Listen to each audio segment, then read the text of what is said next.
Seltzer Kings podcasts. Hey, it's me, the Quenchies. I'm that late afternoon craving you just can't shake. Wait, what's that? Welch's Grape Aid? No! Made with real fruit and no added sugar, nothing answers the call of the Quenchies like Grape Aid. Got the Quenchies? Grab a Grape Aid in your juice aisle. Pretty simple math here. We stop Glory before she can start the ritual. Well, we still have a couple of hours, right? If my calculations are right, but Buffy... I don't want to hear it. I understand that. No, you don't understand. We are not talking about this. Yes, we bloody well are!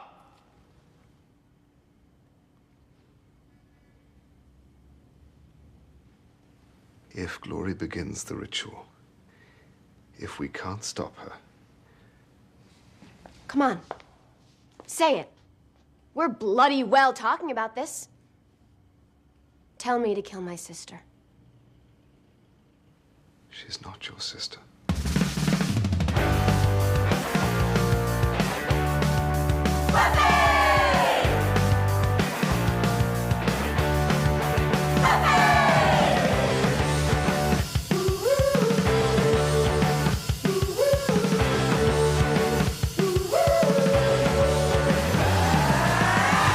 Hey, what's happening, you Buffy loving mother effers?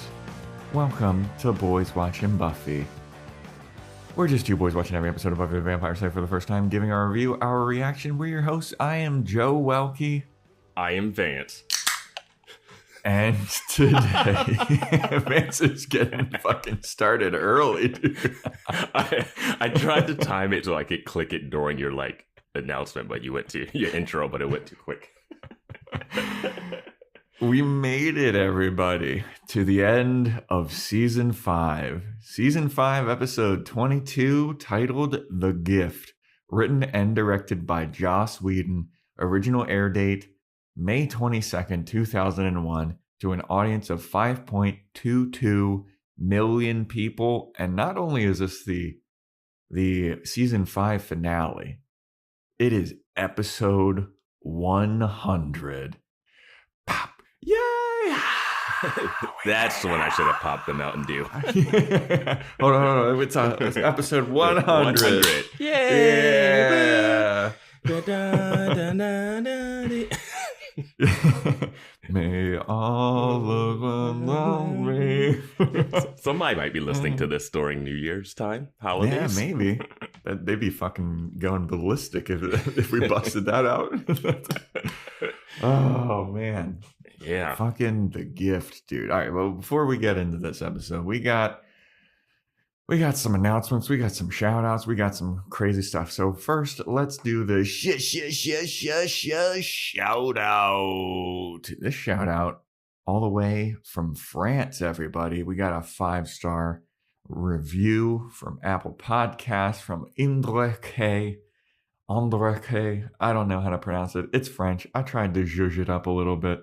But yes, thank you so much for your review and rating. Very, very kind of you. Very much appreciated, helping us get to the top of those algorithms. When people are looking for Buffy podcasts, they see we got a bunch of stars, baby. They listen to the boys. And then they join the Discord, which you should do if you're listening and you haven't done it. Join our Discord. Join our Patreon, patreon.com/Boys Watching Buffy, where we do Boys Watching Angel. We just did a snatch for Boys Watching Movies. There's Joe's Fashion Report /Corner. Bunch of goodies going on there. Yeah. Vance, you said that you have some announcements today. Yes, I have one sad announcement that we have to do. Which is that today, Bob Barker, former host of The Price is Right, has passed away. Yep. And we were this just is giving away when we were recording this podcast. Yeah. I saw that on Instagram today, right before we started recording. I was like, oh man, we were just talking about Bob Barker and what a fucking legend that guy was. Yeah. R.I.P. the GOAT, dude. Yeah. He lived a long, long life. And hopefully he was working until he was 90, right? Yeah. Yeah. God damn, dude. What a beast. R.I.P. Bob Barker. Was that your announcement? No, I was gonna mention that we have Boys Watching movies. We have Snatch, which you mentioned. And also we have the listener poll, which should be in the show notes. Yep. And it might have already been posted in the Instagram story earlier before the release of this. So if you're on Instagram, you would have seen it. And it's definitely been in the Discord already.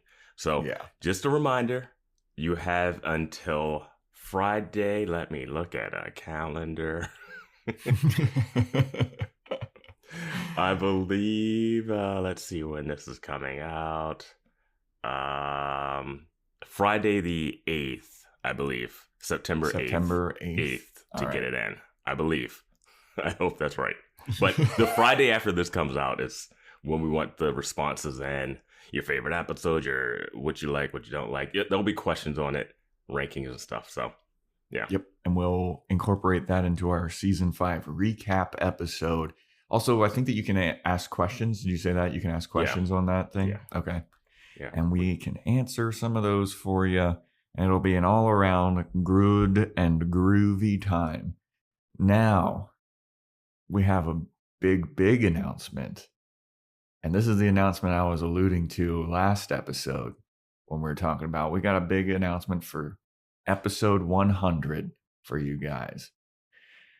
We've heard the wants. We've heard the needs. We've taken all of your thoughts into consideration. And we've finally done it. The boys have merch. We've got merch now.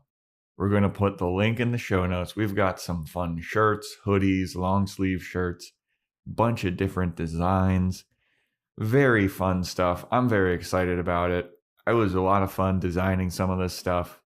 And hopefully you guys enjoy it. I know I did. I know Vance sort of did. There was some confusion about what avenue to make this going to have it up on. We just have a delightfully unique sense of OCD for both of us. Yes, absolutely. We're debating commas and articles and wording. If you think we're nitpicky on this show, you do not want to meet us in real life. It applies to all aspects of our lives.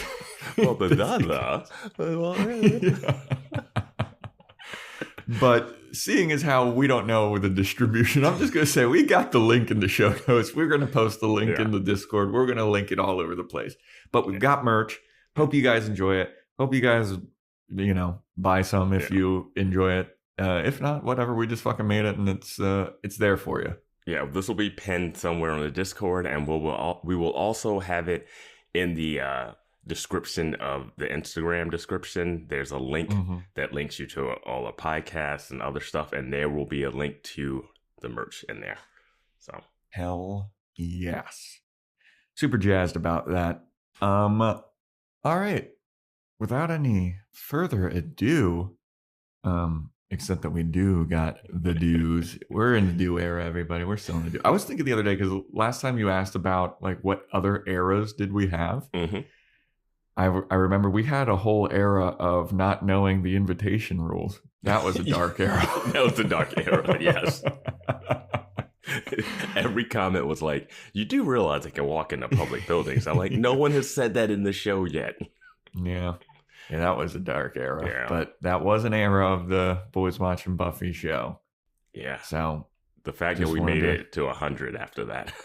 I know. The fact that we got you guys still sticking around after all that. Thank you so much. They really like us. Yeah. All right. Let's get into the gift. Joe, what did you think of this episode? This was a very strange episode to me. I liked it. I thought it was good. But when it started, I hopped out of Hulu for a second to make sure that I didn't skip an episode. Same. I thought I was on season 6 already. I was like, what is happening? This is weird. I went back like twice. Yeah, dude. I was like hovering, like, it says it's the season 5, episode 22. It says it's the gift, but did I fuck something up? Yeah, it's a rough start. It was a rough start to this one. Yeah, it was a little odd for me, that, and then the ending. Boy, what a bang. I thought the ending was like one of those weird like flash forwards for like 5 years later or like 2 years later, you know, or something. Like I could not tell that opening scene was present day. Yeah, I couldn't tell that it was a continuation of what was going on. Was that a Jonathan stand-in? Like a Jonathan duplicate? Like he's wearing like the same like clothes that Jonathan would wear in high school. Yeah, I mean, I'm going to talk about that guy on the Fashion Report /corner. I mean, that guy looks like stereotypical, just like nerd character number whatever. And it was just bizarre. Yeah, let's dive in because I can talk about this scene some more too. But overall, I did like this episode. It's once we get past this, then it starts to move and it's fun and yeah. I have some interesting fun facts for that scene in particular, actually. Oh, okay. We are never getting past the first scene. Everyone is listening. This 10 minutes in. Yeah, strap in, everybody. The season enders are usually pretty long ones. Yeah. I cleared my calendar for today. I'm good. I got a birthday party to go to later. Oh, God damn it. I have a concert to go to later, too. Well, that's late. We'll be fine. We're fine. This takes precedent, I guess, since it's the 100th episode. This is technically our job. So. Yeah. All right. So the episode opens up with an entire Buffy the Vampire Slayer season recap. And it seems like there's like one series second from recap. Oh, yeah. Series recap. Yes. 1 second from every single episode in this recap. It's something like almost every single episode, but it's crazy. Is that a trivia thing? Is that true? It's almost every single episode. It is. Okay. That is true, but I don't think it's every episode. But so the episode actually opens up with this nerd character number 3 running down an alleyway, and he's like out of breath. He's like, "Oh God!" Oh. And then a vampire shows up behind him, and he's like, "You gave me a good run for your money, huh? Well, I'm glad that I finally got you cornered. Now there's nowhere to run." And the guy, the nerd character number 3, is like, please, you don't have to do this. We don't need to do this. And the vampire's like, "Oh, I do got to do this. And you're about to be a dead motherfucker." And then just a side door opens and Buffy sticks her head out like she's a character from the Muppets or something. And she's like, "What you guys doing out here?" And at this point, I went, wait, is this the last episode? Yeah, I was like, this is something's wrong. And then the nerd character is like, "No, please, you don't want to do this." And the vampire is even like, "Yeah, go back inside. You don't want to see any part of this." And I'm like, why is the vampire telling me? It's a very conscientious vampire. He's like, no, it's gonna be too much food if I eat both of you. And very conscientious victim, not like call for help. Like just, hey, go back inside. I got this. My bully. Yeah. My dad told me to stand up to bullies. I got to take this fight myself. Like, what? Yeah.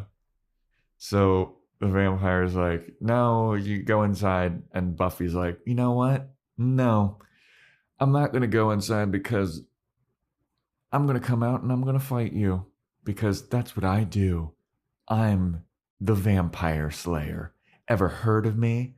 And the vampire's like, "No, I haven't." And my immediate thought was, how does he not know her? Right? It seems to be ingrained in vampires when they're born. We saw one come out of the grave, overhear her talking, and then walk away. Great comedic beat in that episode. Yep. They also reference and explain. They have a line that kind of tosses that away at the end of the scene. So I was like, okay, fine. But when it happened, I was like, wait, come on. Yeah. Yeah, I mean, there was in like that, well, I don't know if it was an Angel or in Buffy, but like somebody, I think it was Spike, had never heard of a vampire slayer, and Angel explained it to him, right? Yeah, you're right. And then he's like, well, now I gotta kill them. Yeah. But so this vampire had never heard of a vampire slayer. And then Buffy and this vampire get into a tussle. Buffy's quipping like a motherfucker. And this is the second time where I was like, what is this? Buffy's not too sad to quip. Yeah. Is this the fucking season 6 opening? But it wasn't, alas. Yeah. So they fight. Buffy stakes him. And then Buffy says, it's been a while since I've seen a vampire that hadn't heard of me before. And then she turns around and the nerd character's like, how did you do that? And Buffy's like, I'm a beast, dude. And the nerd character's like, but you're just a girl. Like, what are we doing with this guy? Like, I know, like, they always like the idea that Buffy can do this and she's a tiny girl, and that's the, like, you know, that's the thing that makes the contrast that makes it interesting. This guy during this scene is like, you're just a girl. He's watching her fight. He does not try to help. He doesn't try to run away. He doesn't try to run away. He, like, cowers in the corner. You got to do one or the other. Whimpering at some point, too. Yeah. I was like, dude, get it together. And then when we find out where this alley is, it is insane. Yep. So Buffy goes back through the door, and it is just the back alley of the magic box. And we return to the scene that we ended in the last episode. And they're like, okay, so what were you talking about? And Giles is like, we have to kill Dawn. I love that she walks in and they're like, what was it? She's like, just a vampire or whatever. Keep talking. Like, yep. Like, so the trivia for this scene with the nerd guy was Joss Whedon had intended this episode to be the series finale. Like, no more Buffy after this. So he wanted to do a typical Buffy slays a vampire in the opening one last time for old time's sake, apparently. And I was like, oh, okay, but it still was very weird. Yeah. I get it. It's fine. Once I saw the whole flashback at the beginning of this, where they did the whole series, and I was thinking when I watched the end of this episode that they got picked up for 2 seasons after season 3, and it was like, okay, now it's very interesting for season 6 and 7. Like, very interesting. But we'll get to that. But yeah, I was like, this feels like a series finale. Yeah, it was a big time moment. Big time everything happened in here. But so Buffy comes back inside and she's like, all right, so wait a minute, what were we talking about? And Giles is like, let me remind you. Buffy goes, say it again from the top. And Giles is like, all right, here we go. The key was living energy, and it needed to be poured into a specific place and spot and time, and Glory will use the key to get back to her dimension, and after she returns to her dimension, all of the dimensional portals will open again, and demons will rule the world, and there'll be all kinds of chaos, and the only way that we need to do this, and the only way that this is over, is if we kill Dawn. And my note here says after that, it says Tara is still crazy. Because she's still like making weird noises and moaning and stuff. Tara being crazy was exactly what I was like thinking of that episode when I was talking about. I was like, now they have a connection to Glory. Yeah. Yep. So Buffy's like, you know what? That's bullshit, Giles. I don't think that that's the only solution. I know we said this in the last episode, and I've been saying it for several episodes, but that is not this cannot be the only solution. And then Giles is like, I mean, Buffy, this is the only solution. And if we don't do that, then dimensional portals and chaos is going to reign.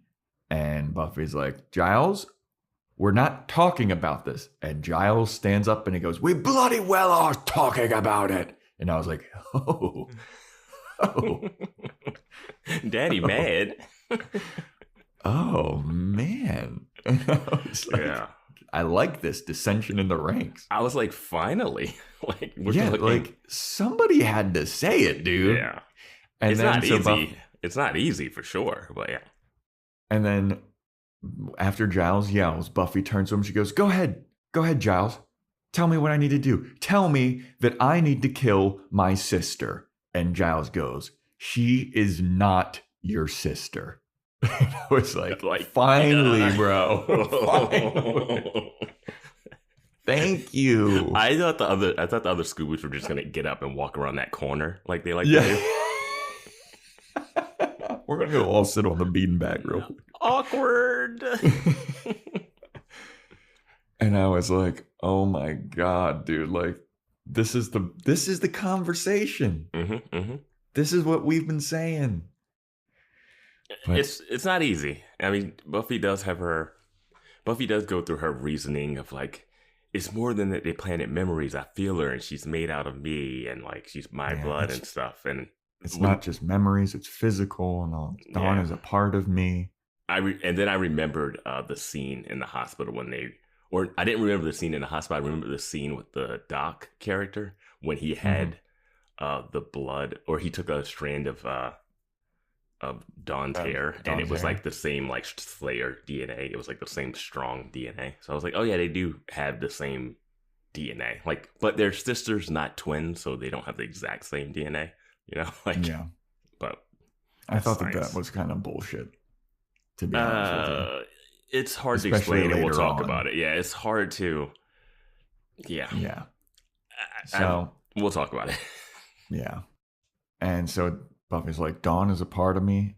Even if she is the key and whatever and all this jazz, she's my sister, and we're not going to kill her. That is not negotiable. And then Giles just kind of shrugs his shoulders slowly. He's like, all right, well, Buffy,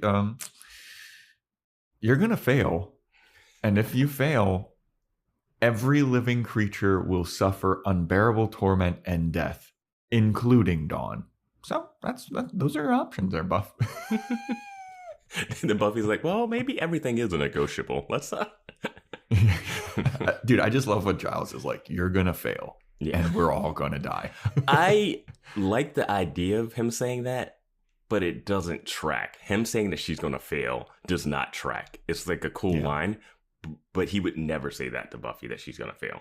Yeah, no, he absolutely would not ever say that. Like, why would you not think she was going to fail with the Ascension or the Like, the Master, it was prophesized that she would fail. It's like... I mean, Giles always thinks that Buffy's going to fail, or that, like, her plan is stupid, and then she always is right. No, but he always thinks that she can do it. Like, he didn't want to run away 2 episodes ago. So how do you, like, go, oh, let's not run away, to, oh, I don't think you can beat Glory in, like, a day and a half. And we have to mention, Giles has recovered well from being gored in the stomach. Yeah. He is fully active, fully punching and fighting. He is. This isn't like a day later. Yes. He's still in the same clothes. Yeah. Which is a big problem for the Fashion Report /Corner. Let me tell you, your boy's been struggling. I do have one fashion comment that happens later. It hit me late. It hit me late, but I'll bring it up. But now things are getting tense, and while they get tense, Anya steps in, and Anya's like, "Wait! Before Anya steps in, we gotta mention that Xander brought up something that you brought up. What did he asks? Why does it have to be blood? Because they talk about bloodletting.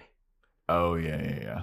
And then Spike says, it's always blood. Blood is life. Blood is everything.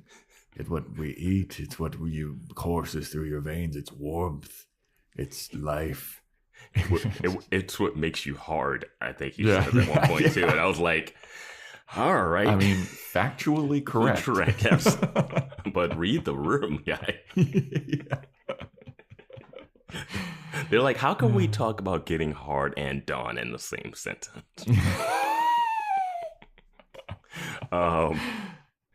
I forgot about that. Yeah, so like when he brought that up, I was like, oh yeah, you brought up the whole like, why did they make her blood, right? And I was like, oh, we're going to figure that out. Because they talk about the key being a living thing and bleeding it and then have to be blood. But again, there's still no explanation of if they didn't make the key human or something that couldn't bleed like an animal. Yeah. I mean, that's just a nice little retcon, I feel like. I mean, it's not a retcon. I mean, it's just saying why it's bloodletting, but I just don't know why they would make it something that would have to be. If you read that and saw the only way to open it is to bleed something on a specific day. Yeah. Dude, the specific days. She cut it so close. She cut it so close. Dude. Like, I don't think it needed to be a specific day. Maybe a time of day, but not a specific day. If they would have said something about like, oh, it needs to be this moon for it to happen. Yeah, like, I buy that too. But they don't say it. They're just like, we're running out of time. The time is near. We have to stall her. Like, for what? How do you know what time this is happening? She's been on the planet for 25 years too, that we know. Yeah. So, whatever. In the past episode, we were debating how old we thought he was. Yeah, I know. And you said 28 and I said 25. I nailed it. Yeah. But Anya is like, steps in and she's like, hey, how about we all take a vote? Who's for the plan where we all die, or who's for the... And she's like, how about we do something else? You know, it doesn't need to be this bloodletting thing. Like, there are different ways that we could defeat her. Like, hey, Willow, you're a fucking witch lady. Why don't you make Glory into a toad and then we just smash her with a hammer? Like, jeez. Not a bad idea, man. Witchcraft is insane. Idea at all. Yeah. And then people are like, ew, that's kind of brutal, Anya. But then Xander brings up the fact, he's like, well, wait a minute. Glory is Ben. And Ben, didn't somebody say that, like, if we kill Ben, like, the God part dies? Mm-hmm. I mean, what if we killed Ben? I mean, we could kill a regular guy, right? Right? And everyone looks around and they all, like, hang their heads in shame. And then Xander's like, yeah, you're right. That's not... It's like, bro, you just killed 10 people last episode. And you just were talking about killing Dawn, who you guys all believe is a real person in your mind. Yeah. Dude, they killed so many Knights of Byzantium. I want to bring that up. And then they draw the line at Ben, who they have no connection to. I wanted to bring that up at the end about when Giles says his line. Oh, yeah. And that's when I was going to bring it up. And I was like, yeah. And apparently we've heard from some Discord users that, like, it's a big debating point on Buffy forums about Buffy killing regular people. Yeah. The thing about the Ben thing, Giles goes, I don't think she's going to be turning into Ben this close to the ritual. All right. That's it. He just randomly said something. He knows nothing about how this works. He just dismisses it. He hates Xander so much. He's like, nope, you're wrong. Yeah. I was like, man. I mean, yeah. Good Lord. So then Willow is like, well, wait a minute. I've been doing some research and she needs to do this ritual at a very specific time that we refuse to mention when. And we all know that, right? She needs to do this at this very specific time that nobody knows when it is. What if instead of killing her or killing Dawn or all killing Ben, what if we just occupy Glory until that window of opportunity is passed, and then everything will be honky-dory? That 10 minutes that she has to kill her. That 10-minute window that portal's going to open. Yeah. And then everyone's like, that's a great idea. That's a good idea. We can just like show her a video game and get her, and she looks at her, oh fuck, it's past the ritual time. She's watching a YouTube video. I was playing Final Fantasy VII. God damn it. I got too sucked into this. Well, since I'm stuck here, I might as well finish the game. Yeah. So after everyone's kind of like, yeah, that's a pretty good idea. And then Anya brings up like, well, somebody's like, how are we going to occupy her for that long? Like, Glory beat the shit out of us every single time. And Anya's like, well, what about the Dagon sphere? Remember that orb that kind of repelled her? We got that.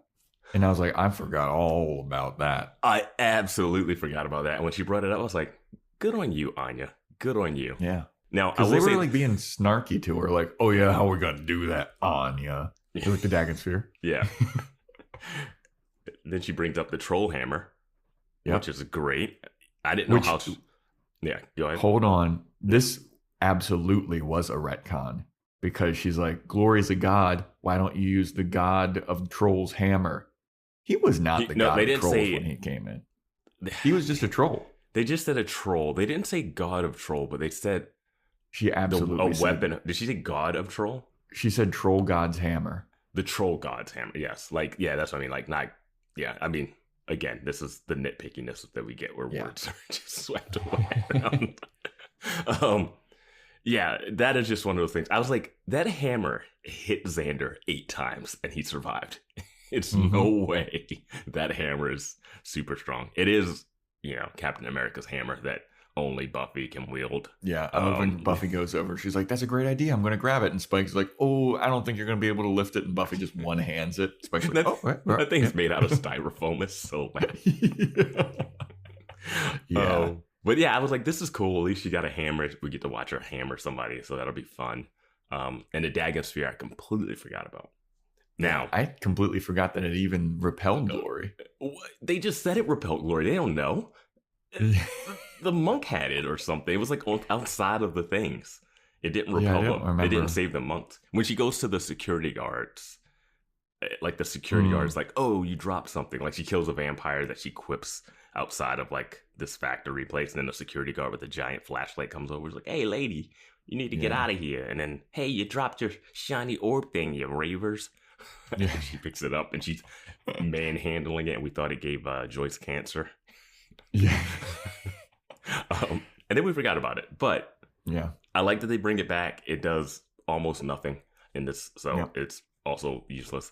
But the thing I wanted to talk about was like 2 episodes ago, Anya brought up like, hey, why don't we drop a piano on her like they did in the Looney Tunes?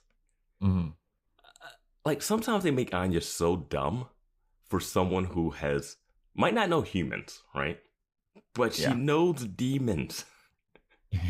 She knows mystical stuff. When Giles sold that stuff together. Yeah, exactly. She knows mystical stuff. Like, she knows the troll person. Like, bro, she hooked up with the troll guy, Olaf. Well, before he was a troll. Yeah.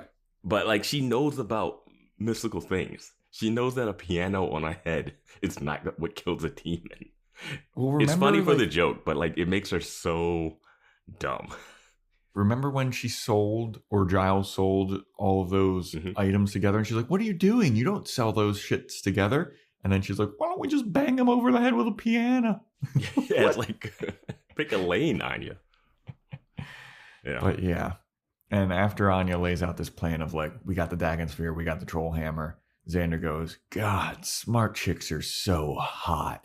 And then Willow turns to him and she goes, you couldn't have figured that out in 10th grade? And it's kind of like, good thing Tara is crazy right now because she would have been upset. Yeah, I was like, what is that moment? This is a finale because everybody has to, because there's no coming back from this. Yeah, it's just acknowledgement of every single plot point from every season. Yeah, I was like, wait, you don't have feelings for him anymore? You right?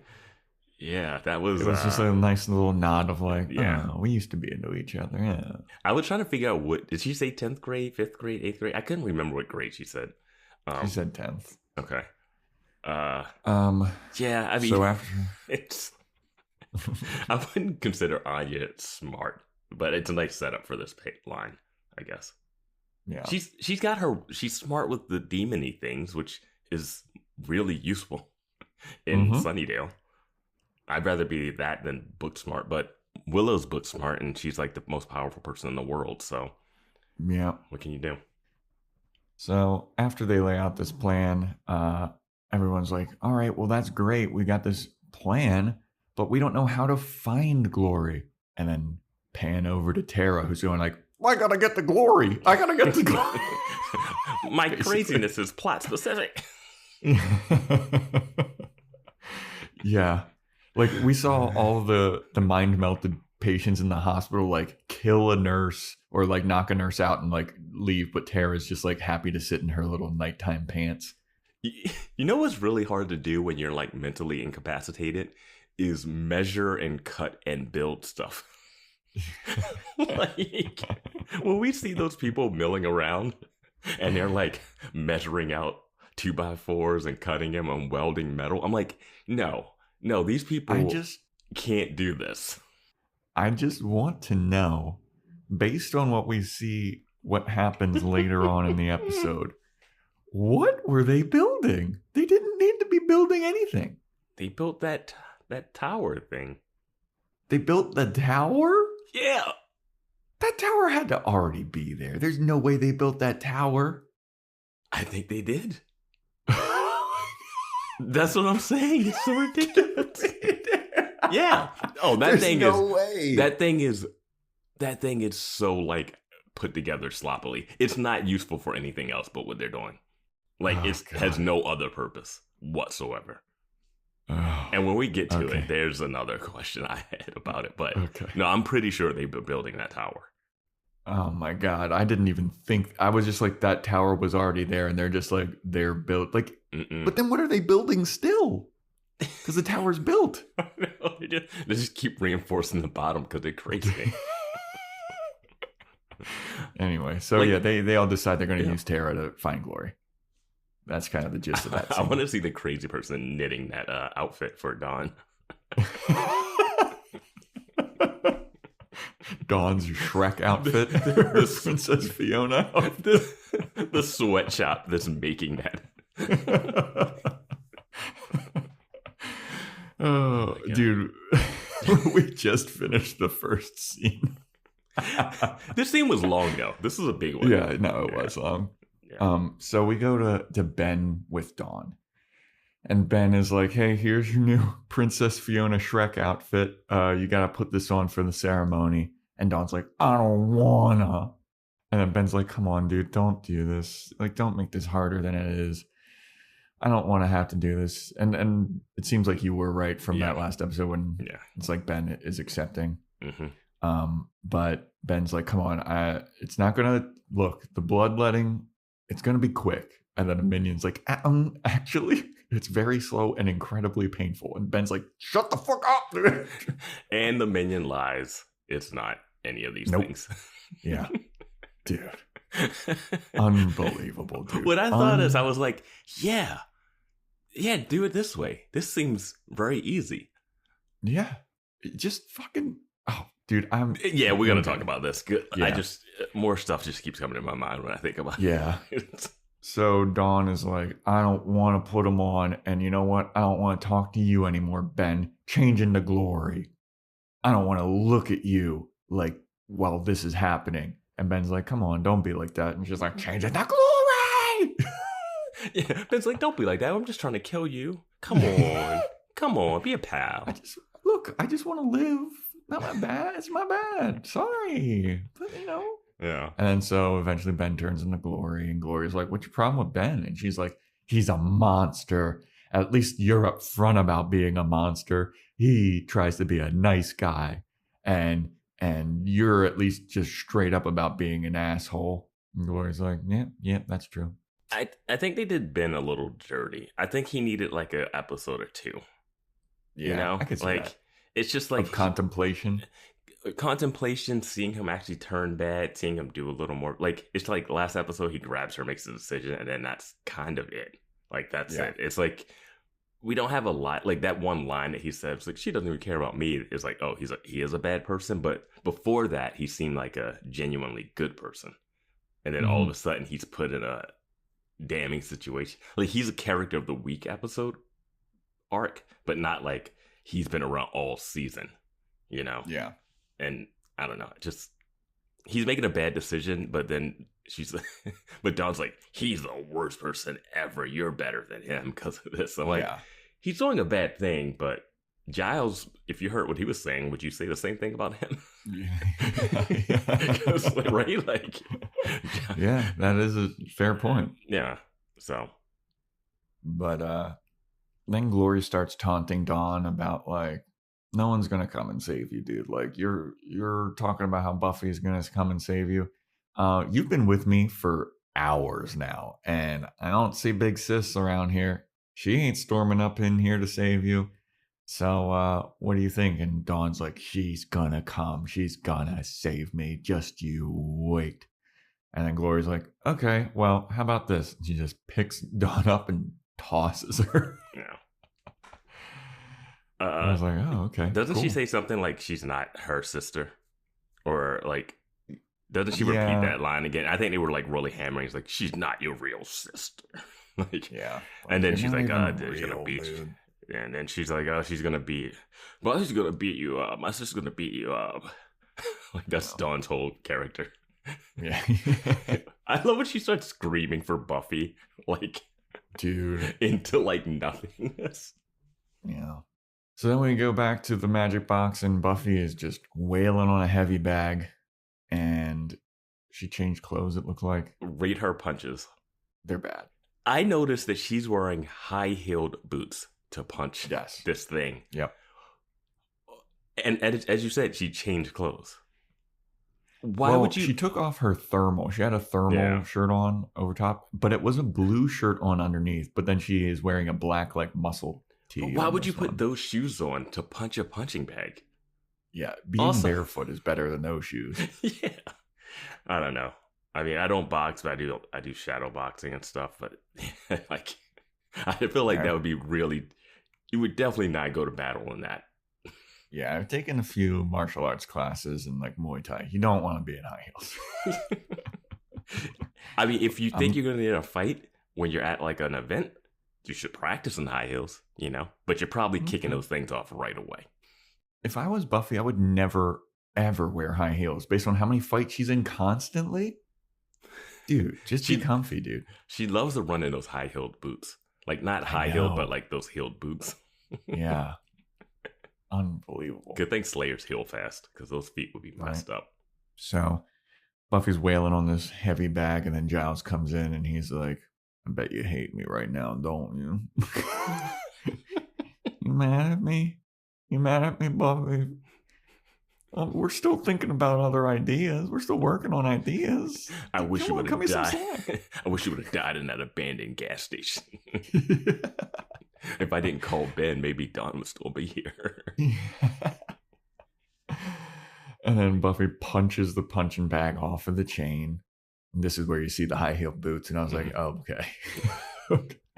And then Giles is like, Giles is like, you got to understand where I was coming from, though, right? You get what I'm saying. Like, kill Dawn seemed like the only option. And then they're like, no, Buffy's like, no, I get it. You're just trying to save the world and all that bullshit. I get it. Okay. But goddamn, dude. They walk over to a bench together and she goes, how many apocalypses is this for us this time around? And Giles is like, 6. And she goes, it's 6. And then Giles goes, it seems like 100, which is a nice little nod. Because if you actually count how many apocalypses they have thwarted, it is 6. And this is episode 100. So, nice little fun. And is it 6 because this is season 5. They've dealt with one almost every season. And then there's also the one in the Zeppo episode, right? That they thwart. Yeah, I just read it on IMDb as like a trivia thing, and they were like, it has been 6, but they didn't list which 6 it is. That's what I would kind of go. I mean, I don't know if Adam was an apocalypse, but it could have been. Yeah, I don't really count Adam. I guess as if part he's of this show.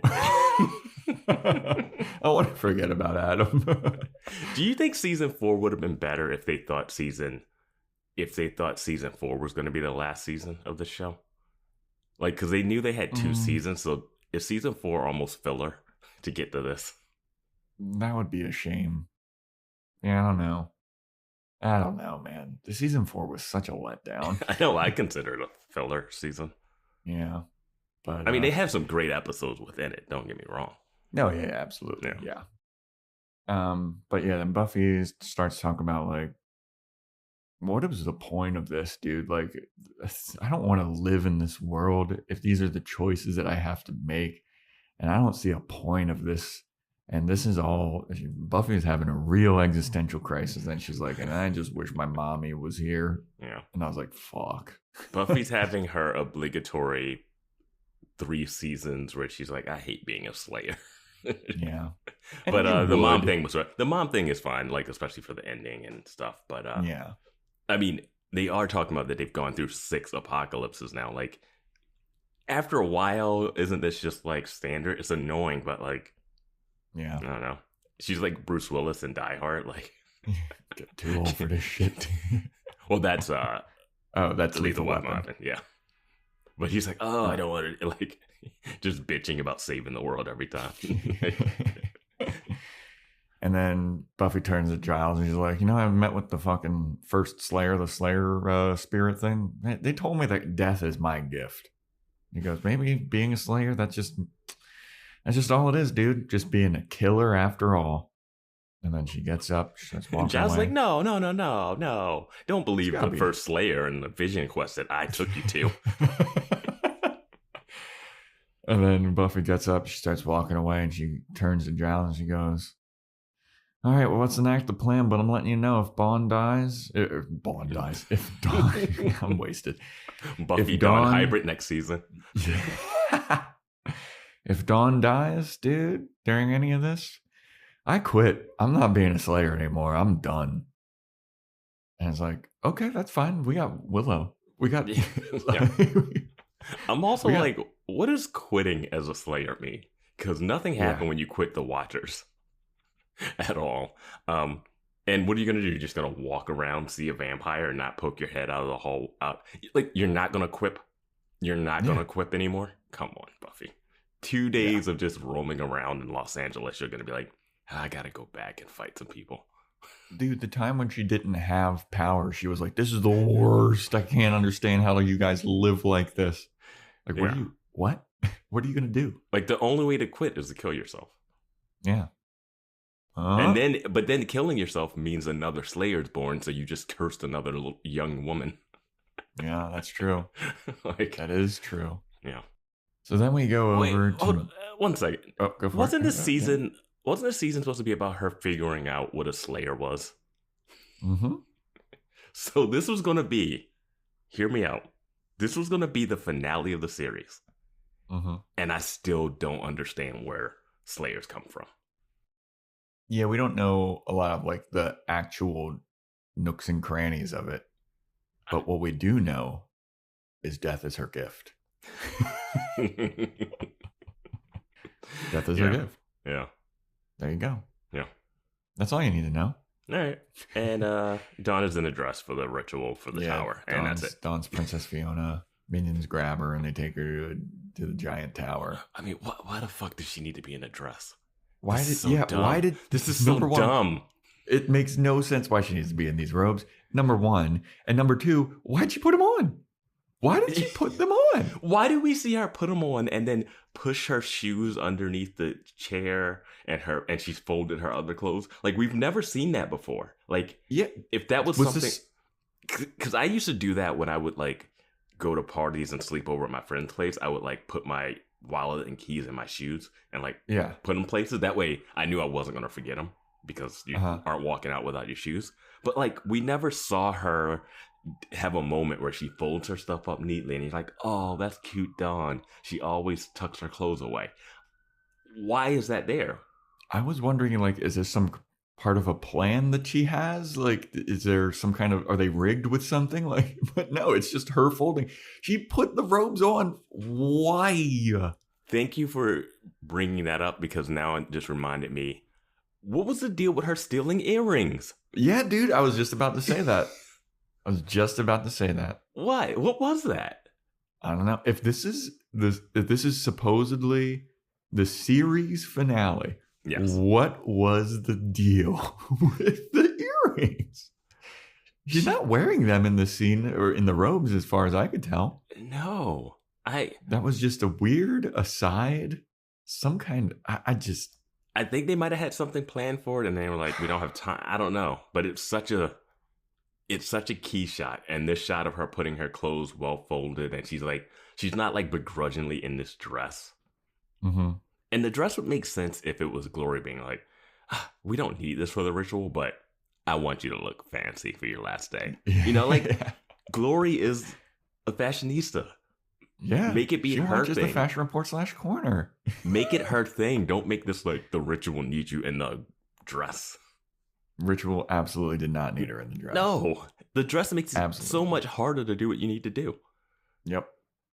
I just don't know why she put him on voluntarily. Like, I would have liked to have seen her like minions with guns to her head, like put them fucking on. Or Glory could just start breaking her arm. Like, dude, if the last scene where we see Glory toss Dawn, if after Dawn lands on that metal grate and Glory goes, now put on the robes, fine. Yeah. There we go. But she doesn't. And then Yeah. Dawn just like sheepishly like folds her clothes. What is going on? Why? Yeah. Let's do a 20-minute breakdown of this like 15-second scene. I know. I thought we were going to get past it. It's like one line in my note, not even a full sentence. Yeah. But yeah, the earrings, the folded clothes. Yeah. Yeah. So anyway, now we have perhaps what is one of the most insane scenes of this episode to me. Because you hate to love. the basement. Because you hate love. We cut to the basement, and Xander and Anya are quote unquote looking for the Dagon sphere. And Giles comes to the door of the basement. He's like, "You find that Dagon sphere?" And then we go down and we see Anya and Xander like hurriedly putting their clothes back on because they were actually fucking. And I was like, this is the fucking apocalypse, dude. We're talking about a ticking time bomb, and you guys are gonna fuck right now? It's a lot of belt jingling when they're getting ready. Here's what I'll say though. Initially, I was like, come on, guys. But then I'm also like, why not? Why not get it in beforehand? Get one more in. This is the 6th apocalypse you've been through. Like, come on. You know, like, it's not the first time. My note says, Xander and Anya are looking for the Dagon sphere, but they are actually banging. Wow, what the fuck? My thing is, find the Dagon sphere, then bang. Bang. And why is the Dagon sphere hidden downstairs? Yep. There's a basement, and you keep the scary books upstairs? Yep. We got to talk about this basement of the magic shop. The basement It is full huge. of artifacts. Huge. Dude, we're seeing a bunch of stuff of the magic box. We see the alleyway, which I didn't know existed. I knew the alleyway existed. I mean, dude. I feel like that's where Buffy got attacked, in the alleyway with the knights. Was it? Well, I don't know if it was. You could she be was right. walking back to the magic box. You're probably right. To be honest, yeah, you're probably right. That might have been where she got attacked by the drugged up vampires too, the ones that were doing the suck jobs. I don't know. And I feel like that was different because they went into like a weird warehouse. mill. Yeah. But maybe that's the the workshop of the magic box. Giles wasn't getting paid, but he had money for his car and buying a magic box. That's the printing factory for all of the magic books that they need to keep stocking. Somebody's got to make these. Yeah. Anyway, Anya's terrified about the apocalypse and all this stuff. And Xander's like, it's going to be fine. We've done this so many times. Don't worry about it. And he walks around. He sees like a thing. He's like, well, we got to find this Dagon sphere, though. He pulls the sheet off of something and he's like, oh, fuck, holy shit. Yeah. And they unveil that the Buffy bot is still there. He's like, oh, Jesus Christ, the Buffy bot's still here. What? I thought we got rid of that. And Anya's like, oh, Willow wanted to keep it. And Xander's like, I didn't know that Willow felt that way about Buffy. Ha ha ha, lesbian joke. Yeah. And I thought like, it was fine. bro, you feel that way about Buffy. He used to. Yeah. I thought that was funny because the line was set up was like, what is Spike's sex bot doing down here? You know? Yeah. So and Anya's like, she wanted to tinker with it for science. And then Xander's like, right, for science, yes. And then Anya's like, don't scare me like that. But Willow's like, well, I don't know if Tara's going to bounce back, but I gotta find something. Wonder if this is programmed for women too. Do you think Buffy and Willow ever kiss? I hope not. Yeah, I mean, I hope not too. So Anya's like, don't scare me like that. You screamed. It was all terrifying. I'm on high alert right now. And then she looks into a box and then she screams. And she's like, now who would put this fucking thing down here? She picks up a bunny rabbit doll. She's like, this isn't funny, guys. That was call back to Anya like that. being afraid of bunnies. And Xander's like, don't worry about it, dude. It's fucking a bunny doll. And she's like, no, it's not. This is more. This is an omen. This is an omen and we're all going to die. And this is terrible. And Xander's like, it's not an omen. Put it down, babe. And she's like, no, this is bullshit. This sucks because usually when an apocalypse is happening, I skip town. I'm out of here. But because I love you so much, Xander, and you're stupid and you're fucking so lovely and I love you so much, I'm sticking around to try and fight the apocalypse. And I'm so nervous. I don't think I've ever been more nervous. And then Xander goes, you want to bet on that? And he pulls out a ring to propose to Anya. Anya turns around and slaps him in the face. Love that. I love that moment. And she's like, are you fucking kidding me? You're proposing right now? And Xander's like, I'm trying to be romantic. I just wanted to let you know, like, I wanted to do this before the apocalypse. I wanted to propose to let you know, like, I love you. And if we make it through this, I want to marry you. Would you like to marry me? And Anya's like, this is bullshit, dude. You're only proposing because you know we're all going to die and you're not going to have to answer to this once we're dead. which is a good Anya rationalization. Yeah, it's a good anyone rationalization, to be honest with you. And then Xander's like, no, I'm proposing to you right now because I believe that we are going to get through this. We're going to beat this thing. And once we beat this thing, I'm going to get married to you. And Anya's like, whoa, okay, fine. Okay. And then he's like, okay. And she's like, yes, I accept. And then he goes to put the ring on her. And she's like, no, don't put it on. Put it on once we defeat Glory. And they're like, right, good on. Xander's lines about living a long and fruitful life was like, oh, he's dead. He was having death wish words.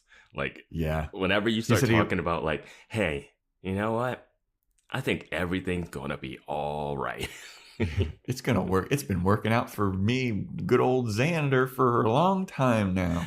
And I think it's going to continue that way. He says he wants to live a long, silly life, too. Yeah. And I was like, that's great. Yeah. Yeah. I mean, he's been through some crazy shit. They all have. PTSD. They didn't even have BetterHelp back then. Sign up for BetterHelp with our promo code. We don't. Yeah, because people didn't need therapy back then. That's true. It was 2001. Yeah. Therapy was for absolute loons. Yeah. Like, it can't even help Tara at this point. Oh, man. So they go back upstairs, and Willow is talking about her theories to beat Glory. And Buffy tells Willow, Buffy's like, I have a theory for how to beat Glory. It's not proven, but I have been thinking about it. But I also was putting a lot of my efforts into fixing Tara. But I think that this theory might be able to do both. Help Tara and defeat Glory. But I don't know if I am strong enough to do it. And Buffy sits her down and she goes, Willow, I've been talking to Vance Tucker. And I've been talking to Joe Welke. And they have a great point. Willow, you're the strongest person here. All right? And I was like, thank you for saving us a segment in the recap episode of the Power Rankings, because we don't have to do it. Buffy has spoken. Willow is the strongest. There is no debate. It has been said. Canon. Yeah. Confirmed. Yeah. And Willow's like, what? I'm not the strongest person here. And Buffy goes, Willow, you're the only person who has even hurt Glory remotely at all. You're the only one that has done anything to her. Like, open your eyes, dude. And Willow's like, yeah, but I mean, that wasn't like a big deal. I mean, remember? But then I wanted to be like, yeah, but also a truck hurt Glory. A truck slammed into her. Yeah, I was just like, I know what they're going for, but Willow's too coy here. I don't. Yeah, I get nervous when I don't want to be the big gun. I'm like, come on, you did a force field. Like, yeah, you held the Your whole eyes army black. Yeah, you held the whole army at bay. You were flying the other day. Like, she's like, oh, I can't do this.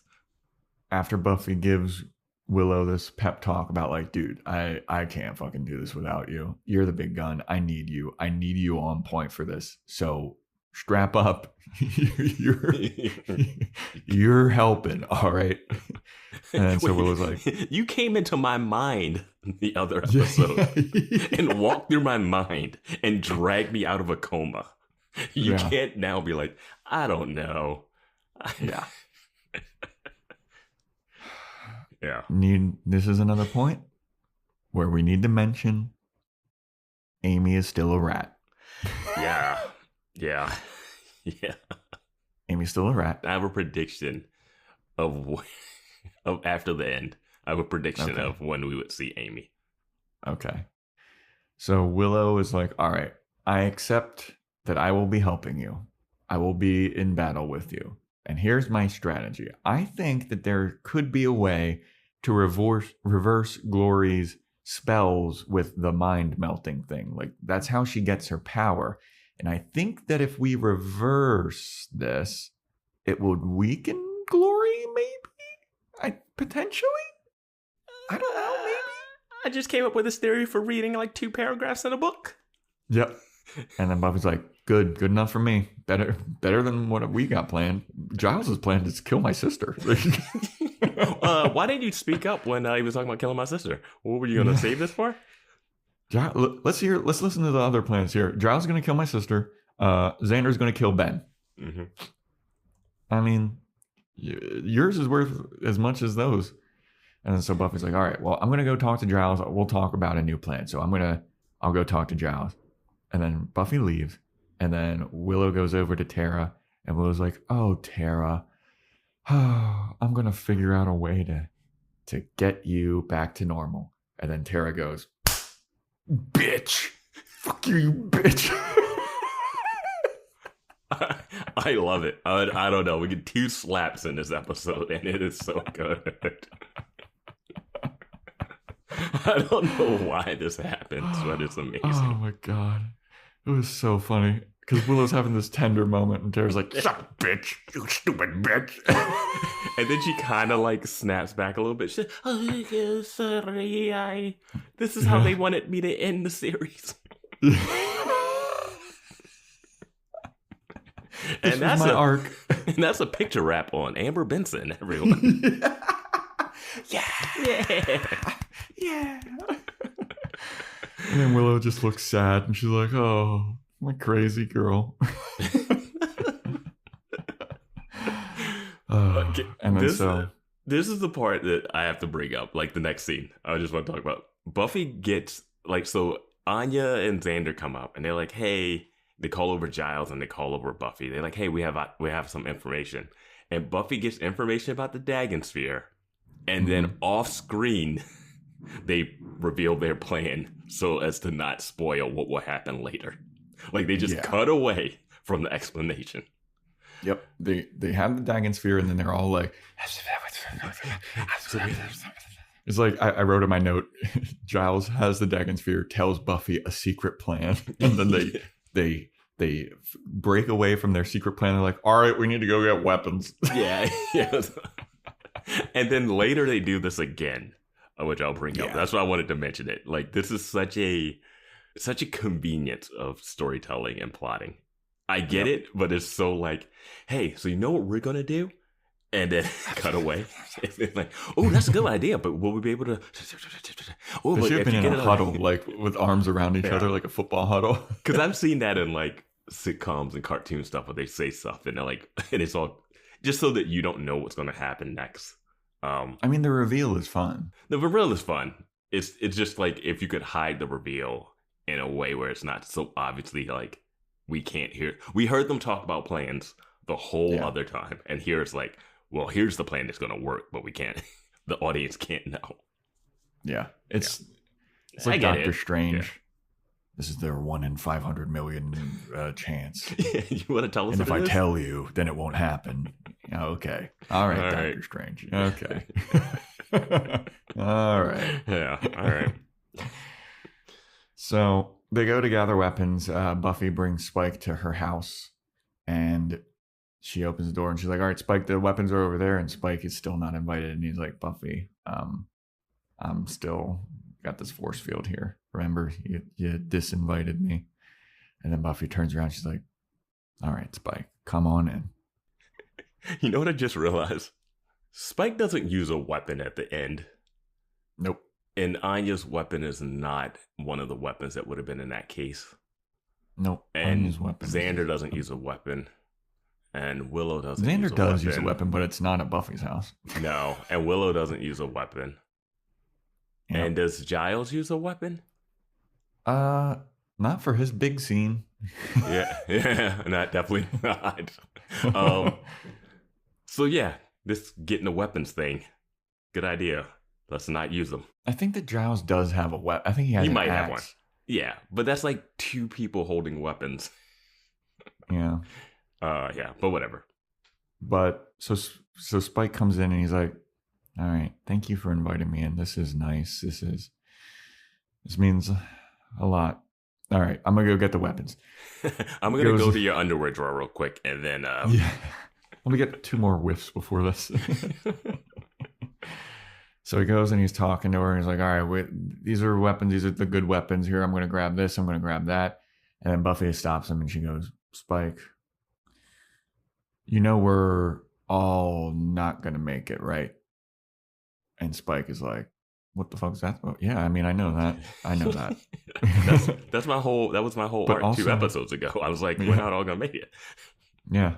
And he's like, "Yeah, I know that, but like, why are you directing this pointedly at me? Like, what? And why you expect me to fucking? You expect me to? I thought you were talking about Xander. He was just talking about what a good life he's at." Yeah. Buffy's like, "And if something happens to me, Spike," like, and she's like, "Wait, what? No, we're not gonna die." Like, yeah.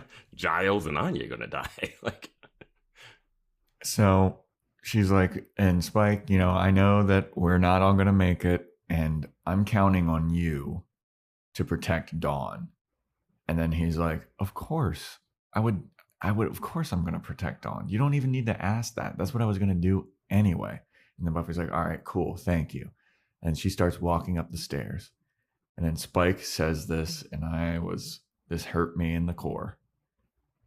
He goes, "Buffy, I know you never loved me. I know that I'm a monster, but you treat me like a man. And that's okay, go do whatever you need to do." And I was like, oh, fuck, dude. Sarah Michelle Gellar has that face that she uses when she gets like very stern and the lips get like really clenched together. Mm-hmm. And she doesn't give him anything with that look either. Like, no. I also feel like this is a famous Spike line because I feel like I've seen this on like t-shirts. Yeah. That line when he says that, I was like, that's a line. Yeah. That is a line. It's good. And this is where their relationship should be. Yep. Yeah.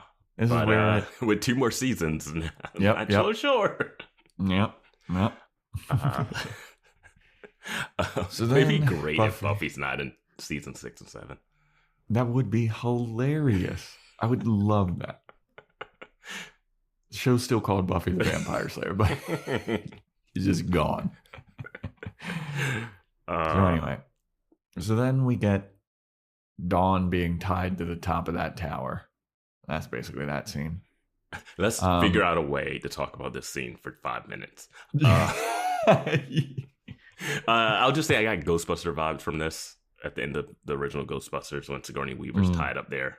And I'm sure there's a million things. I guess even like King Kong, you know? Yeah. But I mean, it's silly looking. It just looks so silly. That's it. Yeah.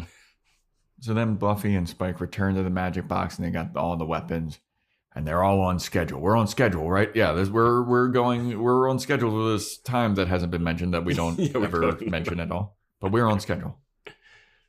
And then they go over to Tara, who's stupidly just looking at something in a glass case. And Willow's like, "Hey, Tara, got somewhere to be, don't you?" And Tara's like, you're like, it's a big day for you, isn't it? Where do we go for the big day? And it's just like, "Yeah, it's a big day. And then sick 'em, boy, sick 'em. I was about to say, Willow does the whole like, "Hey there, big fella, it's getting sleepy time, isn't it?" Like from Scarlett Johansson and the Hulk and the Avengers. I mean, it's more like it's like a guard chasing like a dog chasing a fugitive in the woods, and you just here smell Glory's shirt, her handkerchief. Yeah. Okay, I'm go find her. So then Tara's like, right. This is my whole point of being crazy. I gotta go over to where Glory is. All right, I'm gonna go. So Glory starts walking away. Willow turns and she's like, "Don't be too close to her; it'll freak her out. We gotta follow from pretty safe distance." That's what Buffy tells the Willow, I think. Yeah. Or Willow says that to them. I thought Buffy said it. Well, Buffy says this. So Willow starts to follow after Tara, and as Buffy's walking out the door, Buffy goes, "Hey, if anyone comes near Dawn, I'm gonna kill you." It's like, oh, shit. Yeah, and none of them seem like that is even remotely their plan besides Giles. Like, none of the rest of them seem like they're willing to kill Dawn. That would have been a more interesting debate if that actually came to fruition. It doesn't. Nope.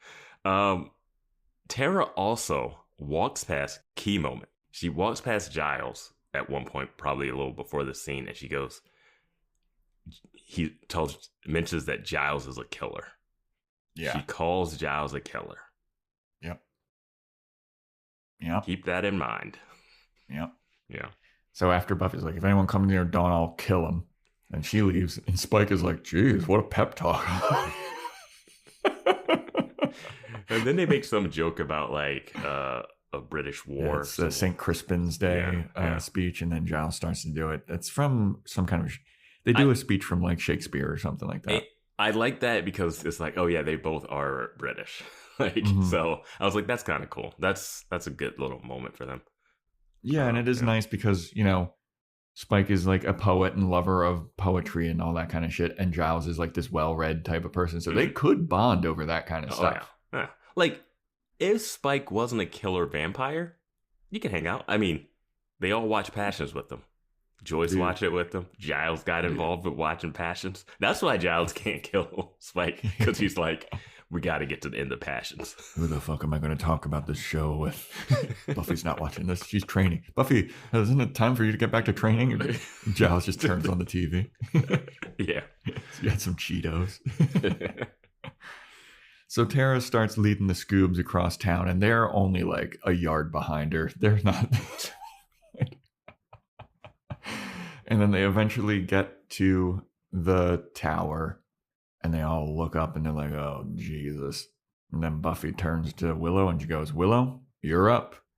Now, this is where, like, I still believe they built this tower for her, because the tower has no other purpose. It's not like it's a phone. It's not like it's pre-construction on something necessarily. Like, I think they built this, right? Yeah. That's what I'm positing. They built a tower walking distance from the magic box, and no one noticed. Yeah. No one noticed a giant tower going up. Somebody from the city would have been like, "Hey, you got permits to do this?" Where are they getting equipment? These people are crazy. The minions have to be stealing this. Where's Mayor Trick? Mr. Trick needs to come back as the be like, "Hey, this is city ordinances. They got all kinds of laws. Where are they getting their supplies?" That's a great point. Ethan Rain, where is he? Where is Ethan Rain? Is he still trapped in that initiative thing? I guess so. We don't get any Riley in this episode either. Nope. Riley might be just a wrap. If they built this, that's why I can't imagine that they built this. Otherwise, what are they doing? They had to build this thing. I'm thinking they had to build this thing. I think they built this thing because it's so rickety looking. Yeah, as the episode goes on and it's rickety as fuck. Yeah. But then Tara rips off her cast, by the way, with one hand. That's some shoddy cast work. If you ever had a cast on, they like cut that thing off. She just like they gotta get like a miniature chainsaw to get it off. And she flexes like the Rock in fucking Fast 7. Daddy's gotta go to work. I mean, such a cool scene. But yeah, that scene was sick, dude. It's so over the top. I love it. But that shows how hard a cast is and how hard the Rock is. Tara's not the Rock. The Rock's got a lot of blood. Blood makes him hard. What? Getting blood from a stone, they say, right? Yeah. I mean, dude, but if they did build this tower, what are they still building? Because they're still building but when you while see this ritual is happening. There's like sparks flying. They got like pencils behind their ears, and like they look like They look like they're an organized construction crew. We see later that they have like building stuff, like trucks and bulldozers around there. Like it's a full operational construction. That's why I'm site. saying they had to have just like overtaken this tower. I think they built it. All right, this is the debate in Discord. They had to have built this. It has no purpose. I mean, if they built it, here's the thing: if you need to go to build the top, that shit fast, dude. Of course, yeah, they did. Psychos working around the clock with no food or water. This is how the pyramids got built. I mean, they built this in like a day or two. Yeah. I mean, how high up is it though? It looks like it's like 10 stories at least. You could build or is like it 13. You could like build the Hollywood Tower of Terror. I mean, like if you're building scaffolding, it's like not that hard. So it's like this. Yeah, I guess if it is scaffolding. I mean, it's not scaffolding per se, but like it's very loose. It's like some planks and some. Yeah, it's Fair not finished. That did go up mega fast, though. You gotta admit that. My biggest thing is it's walking distance from the magic box, and Sunnydale is not big. Yeah, they had to like pass through maybe one cemetery to get there. They've driven past this so many times. Yeah. But anyway, this is a PSA or public sock announcement. Experts have declared Bombas socks as the best way to warm up chilly feet. These pairs are super cushy, soft, and designed for maximum coziness. Plus, for every pair purchased, another pair will be donated, so someone in need of essential clothing can stay warm this winter. Go to bombas.com/Spotify and use code Spotify for 20% off your first purchase. That's BOMBAS.com/Spotify and use code Spotify at checkout. This episode is brought to you by Etsy. Oh. Hear that? Okay. Thank you. Etsy knows these aren't the sounds of holiday gifting. Well, not the ones you're hoping for.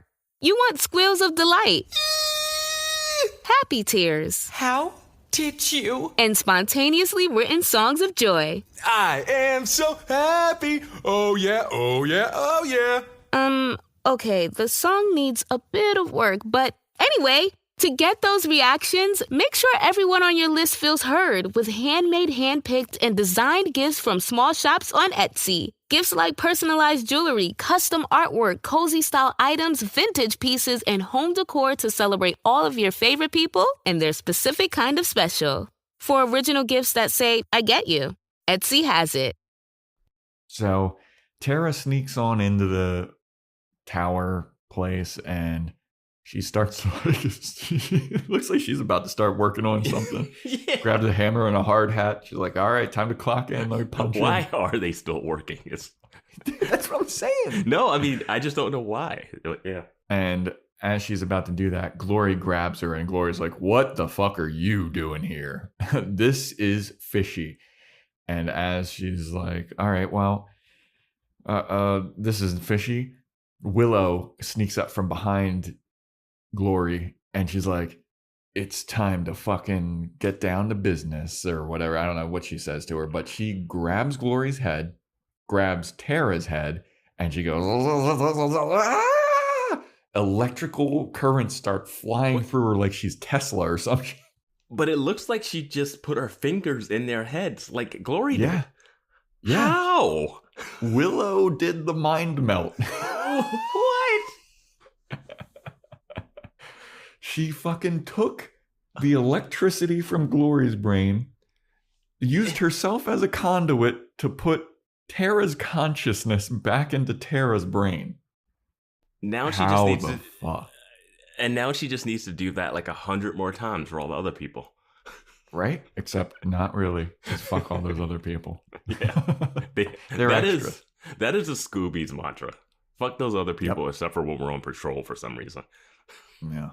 But after Willow does this and she's like, it explodes and everyone gets like force pushed back. Like Glory goes flying, Willow goes flying, Tara goes flying. And then it's like, whoa, dude. Whoa, what did I just see? As crazy as that is, Willow does something crazier later in this episode something crazier to me than this. And this is crazy.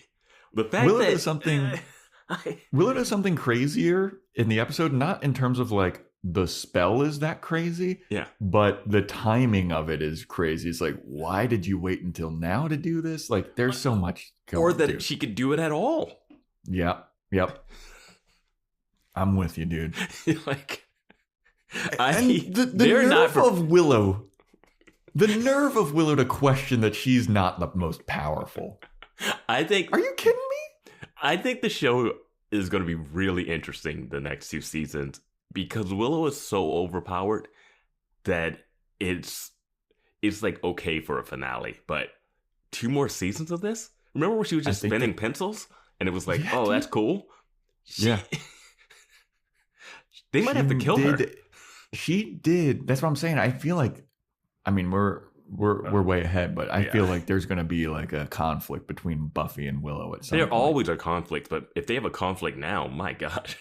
Yeah, Buffy's dead. Buffy's a goner, dude. Yeah. But I just want to reiterate that Willow just performed a spell that a hell god was doing. What? And she can't turn Amy back from a rat. Yep. Get the fuck out of here, dude. Get the fuck out. This is insane. So after everybody's like pushed back and they start to be like, oh, wow, that was crazy. Glory gets up and she's like, oh, man, I don't feel so good. She grabs her head and she goes, oh, my God, I have a hole in my head now. And then Glory is like, oh, man, I feel fucking woozy, dude. I'm a little fucking wasted right now. I need a little, you know what I need? I need a little brain to eat. I need a brain. She's talking to the minions, and the minions are like, we will sacrifice our brain to you, most glorious glorificus. And she's like, I need a brain, you idiots, not a fucking patch of dirt. And then she turns and she goes, oh, I think I'll take your brain. And then the camera reveals who she's talking to. And it's a nice little swoop down. And then what kind of angle is this called? Is it a Dutch angle on Buffy? I think it's a Dutch angle is a skewed. Was it a skewed or are you saying low angle? It was a skewed. It was a skewed? It was a low angle, a skewed. And Buffy goes, come and get it. And I was like, fuck yeah, dude. She just did The Rock, just bring it. And then I was like, well, Buffy's going to die because she can't fight her. Yep. But she is weakened. She is weakened. Yep. Yeah. From the one brain that they took from Glory. I mean, the fact that Willow could do it, though. Unbelievable. She figured this out in a day and a half. Yeah. Yep. No, a day. It took her a day to figure out how to do this. Yep. And from what we've seen on the episodes, like, she hasn't stopped to read. Okay, so this is what happened. Tara gets her mind sucked. Like, let's just go through this real quick. Tara gets her mind sucked. She's like, oh, I guess I have to take care of Tara now. Glory immediately rips the wall down. They're immediately on the run. There is no reading or research. They hide out in a gas station. She's using force fields to stop people. Boom. That happens. They decide to go back to Sunnydale. They get back to Sunnydale. When they get back to Sunnydale, Willow goes into Buffy's mind for that whole day. After that, they go to the magic shop and they're like, what did you figure out, Giles? Cut to the beginning of this episode, which is picking up pretty much from right there. Willow figured out how to do this in the hour or two that she was reading a book. Yeah. Like, there's no other time for her to like research helping Tara. Do you think so? When she opened the Darkest Magics book or whatever, and it like fluttered all of those things, like, number one, either Willow can speed read, or maybe all of the Darkest Magics like went into Willow and like she just knows how to do all of the Darkest Magics or something. Sure, yeah, that makes more sense than anything else. Yeah, like, I mean, because we never see her. Well, she just said, like, hey, I've been researching how to reverse this. I'm like, she's been mind-sucking people this whole time, and you're just starting to research this? Yeah. Good thing she did it to one of your loved ones, so you guys care about how to research this. You stumbled across that dead guy in the woods and you guys were like, all right. I was just about to say that. She's been mind-sucking people since Riley was on the show. Yes. Riley's been gone half a season. Yeah. And now she's like, well. And now they just decide to read about this? And now she just figured that out off one chapter? Very convenient, Willow. Yeah. Very convenient. This is where we get the 1-star reviews about the But it is wild. But Buffy's there and Glory's like, all right, time to fight, you bitch. And Glory seems weakened. She's got a headache and she's a little woozy. And she sends the Jinxes away. She's like, go guard Dawn. Make sure nobody touches Dawn. I love the Jinxes start grabbing people. Like, stop doing construction. Stand at the stairwell. Yeah. And so Buffy is like about to fight Glory, and Glory's like, you don't have a chance against me, right? Like all the other times we fought, I beat the shit out of you. And Buffy's like, yeah, that's true, but all the other times I didn't have this. And she pulls out the Dagon sphere and she throws it at Glory, and Glory catches it. And I was like, why didn't you if Glory just like dodged that, she would have been like, that was dumb. But she catches it and she's like, ow! But then she crushes it immediately. Yep. So it's like, I was like, that wasn't smart to throw the Dagon sphere at her. And it's hard to tell if the Dagon sphere works. Because Glory is weakened. She's like wavering like in Mortal Kombat, which gets mentioned in a different episode that we're going to do of Angel. Mm-hmm. Like she's like wavering, like ready for a fatality. And I couldn't tell if she was weakened because of what Willow did to her mind or if the Dagon sphere was working. And it's really no way to tell. Sphere. I don't think the Dagon sphere does shit. It doesn't do anything. Like it just like hurt her hand for a second, and then she crushed it. And she was like, "Oh, that was fucking. Why'd you do that?" I was like, "That's like giving Superman the kryptonite to get rid of." Yeah, like keep that in your pocket and keep punching her. She's like, "Why is this working?" And then it falls out of your pocket. And she's like, "Oh, that's why you were able to uppercut me." Like, I don't know. Dude, get Willow to multiply it and like have it in your fists as you're punching her. Make Dagon sphere rings. Yeah. Bam, bam, dude. Oh, then every punch could have a nice like light kick from it. Yeah. Yeah. But that's not what happened. Glory crushes the Dagon sphere and Buffy just starts fighting her. My note says big fight happens. Yeah. And then the minions run over and they tell all of the other crazy people to like guard the stairwell for today. This will be our day of glory. And the other minion goes, well punned. And the guy that said it goes, I was thinking about that for a while. Yeah, I love that the minions got a little moment there. Yeah. They should have been more funny. I thought they should have been funnier. They were funny, but like that's a good moment for them. It was a nice time. Yeah. So as Buffy and Glory are fighting and all of these like factory people are now guarding the stairwell, the Scoobs show up and they all start running in and start to fight the factory people. And I gotta say, here's the weapons that we got. Yes. Anya bulldozes in like front line and she's just got a baseball bat, it looks like, right? Yep. And I do want to say, she does not know how to hold a baseball bat. No. She is holding it in the middle section. Yeah. Like you don't swing a hammer that way. You don't swing a bat that way. You don't swing an axe that way. It's leveraged at the bottom. Yep. She has it where like... And she's choked up quite a bit. Yeah. And they're hitting regular people, right? Like... Yes. Okay. She's smashing regular humans in the head with baseball bats. Like already debilitated, like fucked up people. Like they've been through enough. And then Giles runs in with an axe. Yeah. But they're not Terra, so they're expendable. Exactly. They're extras. Yeah. And so it looks like Giles has an axe. Yeah. Spike's got nothing. Mm-hmm. And Xander doesn't seem to be there. Yes. Which... we will talk about this because it's so dumb. Yeah. It makes no logical sense whatsoever. Yeah. So then my next note says Buffy and Glory fight some more. And then it goes to Willow runs over to Tara, and Tara seems to be with it now. Tara's like, Willow? And she's like, Tara? Willow? Tara? I thought I was so lost. I was so lost. I was going to find you. I found you. And then they kiss all over each other's faces. Yes. Oh, but you were fine with them hooking up during the dastardly scene, but I guess Xander and Anya couldn't get it. I'm joking. I absolutely wasn't. I was like, Willow, tell Tara to get up off of her ass and start doing some spells, bro. Yo, yeah, I forgot Tara has witch powers too. Yeah. I gotta admit, it didn't happen because Glory died, like I was saying. Like, we were gonna get that. Glory dies and all the people get their minds back. So, yeah, they didn't do that.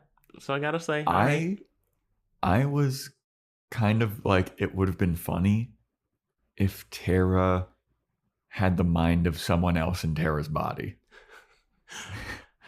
Or now Tara's crazy because she has all of the minds in her body.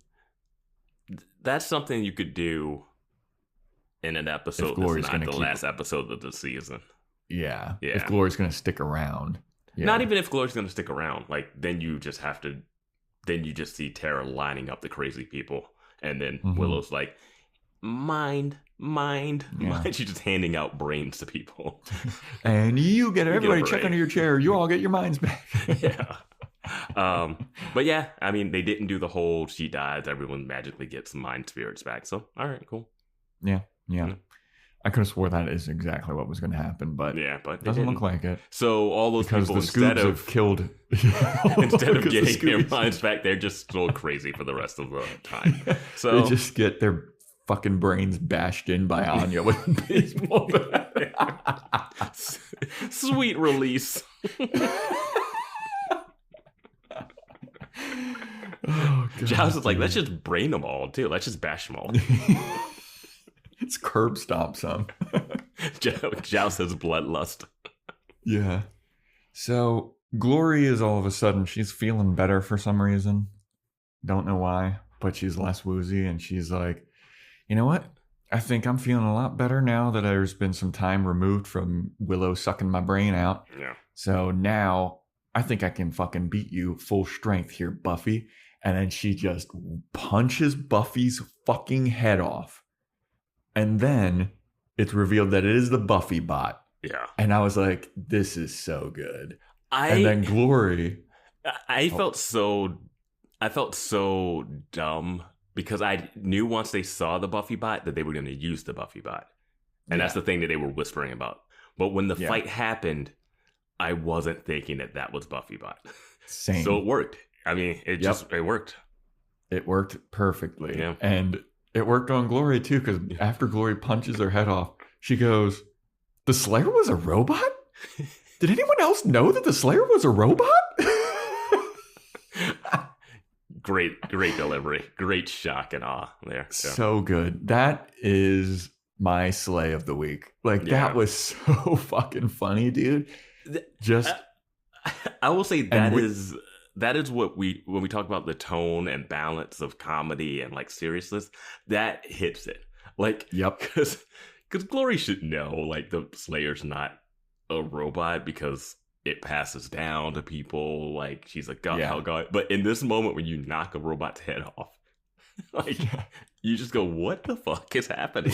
And her complete like shock and awe is like great, and it's funny. I like that she also like turns to like look for a minion. Like, did anybody else know that the Slayer was? Yeah, it was. Oh my god, that was like such a great comedic beat. Yeah. So after she punches Buffy Bot's head off, and also we gotta talk about this Buffy Bot again. Warren, once again, is a fuck. He built a robot that was, at least for a little bit of time, going toe to toe with a hell god. Right. Warren. I mean, if Willow's the most powerful, Warren's number 2. I mean, yeah, because we mentioned like, hey, use the Buffy bot to put her on patrol, like take the night off, because she can kill every single vampire. I'm calling up. I hope. Well, we'll get to it, but I'll talk about it later. But there's something. But Warren, they need to have Warren on retainer, dude. Warren on retainer. That guy is too good at what he does. It fooled the hell God into thinking that the concept of a vampire slayer is a robot for a half a second. Yes. That's so good, dude. Like, if it can fool someone that can see a person walk in and be like, that's a vampire. Yeah. Like, she knew Spike was a vampire as soon as she saw him. Yeah. This robot, she could not tell that this wasn't Buffy. And it's so incredible, dude. This guy is I don't know, he's a billionaire somewhere. He rules. And he can't get laid? Get the fuck out of here. Get the fuck out of here. Yeah, I mean, just because you're smart, you might not have game. Well, he's obviously not good at marketing himself because this. I know, but also like he's not bad looking. No, he's he's a he's good looking dude. Yeah, yeah. Like Jonathan, you saw Jonathan's prom date, dude, right? Right. But anyway, Shout out to Danny Strong. I needed to mention fucking Warren Yes. being the fucking goat of robots, dude. I do wonder, and I'm really curious to, once we're done with watching all of Buffy, to go and listen to some other Buffy podcasts. Are we the only one that's like talking so highly about Warren? I know. Like, I mean, Warren, it needs to be said, piece of shit. Oh, But yeah. Also, Absolutely. We've definitely stated that. But as far as genius tech. Dude, if no one else brings up how amazing and genius this dude is, like, how did we stop? We're idiots. How did we realize, like, dude, get an army of these fucking robots? Yes. They don't Even even have just to to, look like, like go to Buffy class. anymore. Just send them pictures of random people. He's the fact that he can make them identical. Like, that's Yes. a technique in itself. Make them identical based on pictures that Spike had and a mannequin and a fucking wig that he found at a dump. They look better than like Madame Tussauds wax statues. Yeah. And they're functional. They move. I mean, if he creates these, they will take over every factory job in the world. Oh, yeah. But it will be a problem. But he's a genius for being able to build these. Yes. Maybe not build that many of them, because then we could swarm them if they do start to take over. Yeah, no. Once someone makes money off them, they're going to mass produce these things in the factory like they do with cars, and it's going to be a problem. Yeah.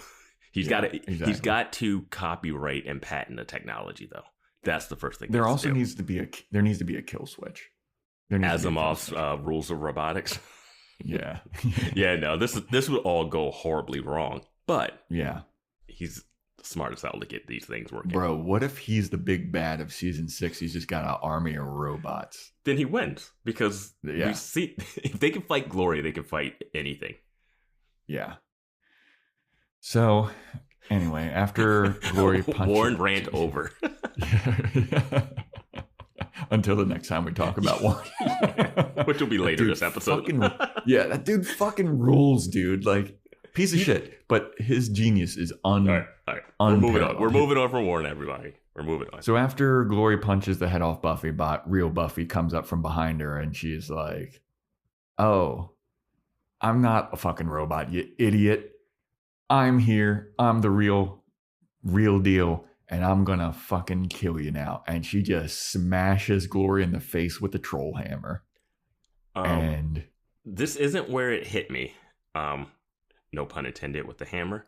But it hit me later in the episode. But this is the outfit that Buffy decides to go into battle with. Mm-hmm. It's like beige and cream, very light colored. It's gray trousers, not even pants. They're like business gray pants and like a white knit sweater. I feel like she's worn this outfit before too. Me too. I do think she has. It looks very familiar. But like, I am always amazed and shocked when people are wearing kind of, when you see like, and I know this is our fucking thing, but in like Jurassic Park, Jurassic World. Ding, ding, ding, ding. Drink.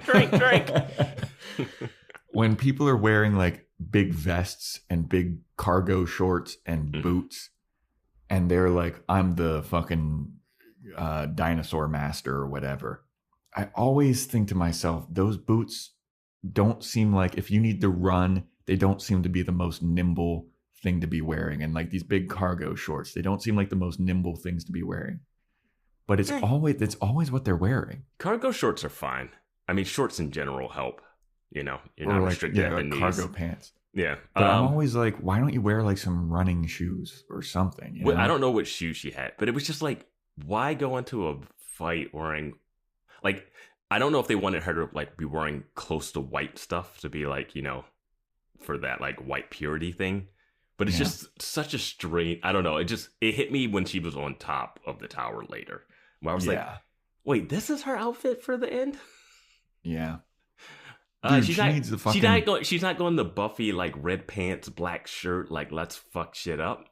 She needs a black tank top, maroon leather pants, bandoliers. She's not using gun, but she needs those fucking Now I'm gonna say bandoliers. kicking in leather pants is impossible. Yeah, that's true. But it looks nice.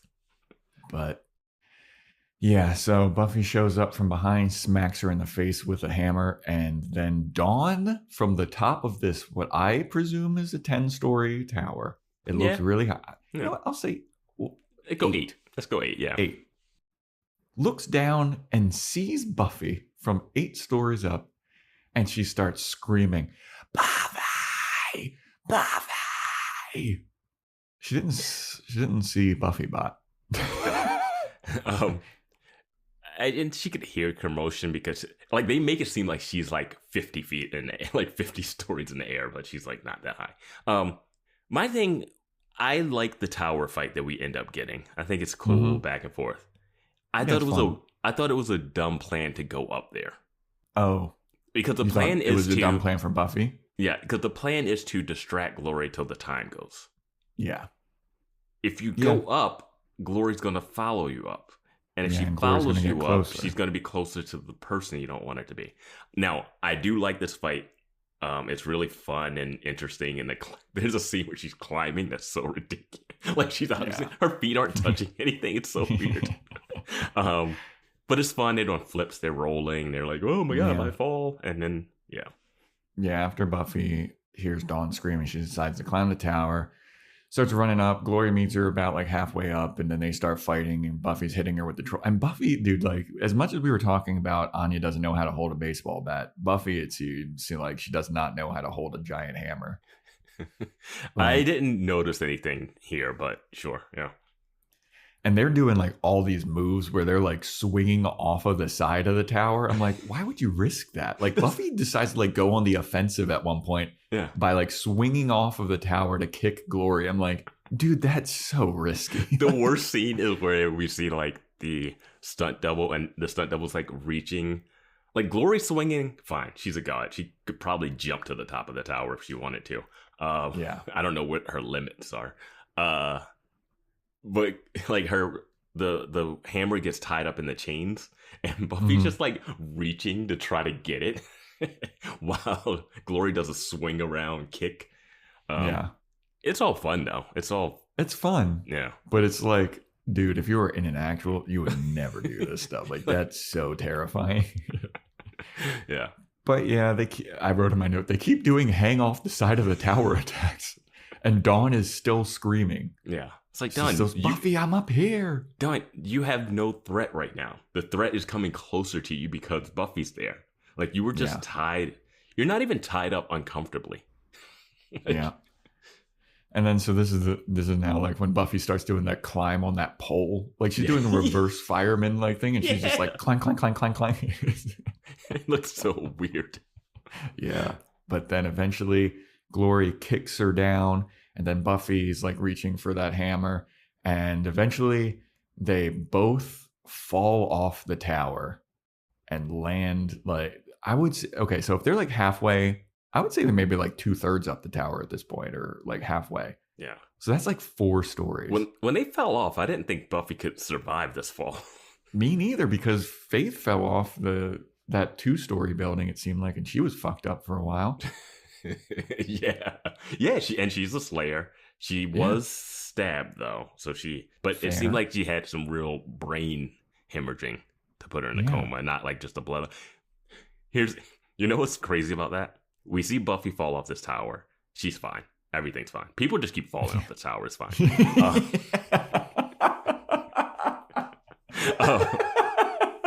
It's fine. It's a ride. It's a ride at Universal now. When we see Faith get stabbed, she gets stabbed almost exactly where Giles got stabbed. Yeah, dude. And like less. Like Giles got stabbed by like a whole spear. Mm-hmm. And he bounced back in a day. Yeah. Faith's weak. I said it. Come at me. She can't handle a small fall and a little knife stab. See, I always thought that Faith was stronger than Buffy, but Buffy was just smarter than Faith, and Faith lets her emotions get the best of her. But like, yeah, based on this, Faith is weak as fuck. Yeah. But yeah, so Buffy and Glory fall off the tower. They land. Then they get up, dust themselves off. Woof, that was a little inconvenient. Oh, man. And then we get the worst scene in this episode, probably. So then Glory's like, oh, you thought that was going to do me in? And then Buffy, I feel like Buffy, doesn't she say something like, no, but this will or something? Something like that. And then he came in like a wrecking ball. Enormous wrecking ball explodes through a wall that Glory's standing next to, and it just knocks her over. And then it's a like nice zoom in to Xander on a like little wrecking ball thing, and he's like, Spike made some kind of quip about how he's useless in battle earlier. You're a glorified bricklayer. Yeah, he's like also a good bowler. Yeah, whatever. Yeah, and he's like, one for the glorified, or not bad for a glorified bricklayer. And I was like, all right, Xander did something. There we go. Now, to nitpick, this moment. Look, we know that we nitpick everybody. Yes, we know. But this moment, how did he know where she was?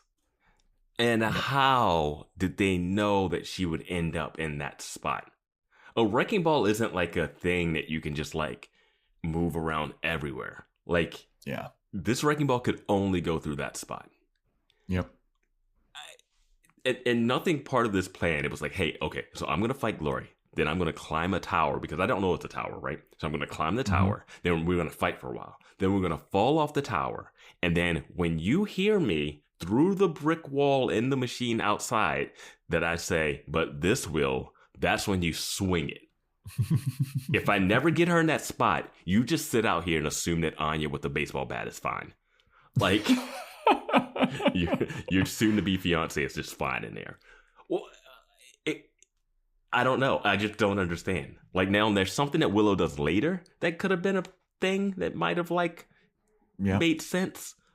Yeah. But he's just been waiting in that for her to get into one specific spot to hit her with something that will only, at best, slow her down just a little bit. She was hit with a Mack truck. Yeah. That refused to stop. Yes. That is still going to this day. It was from Speed 3.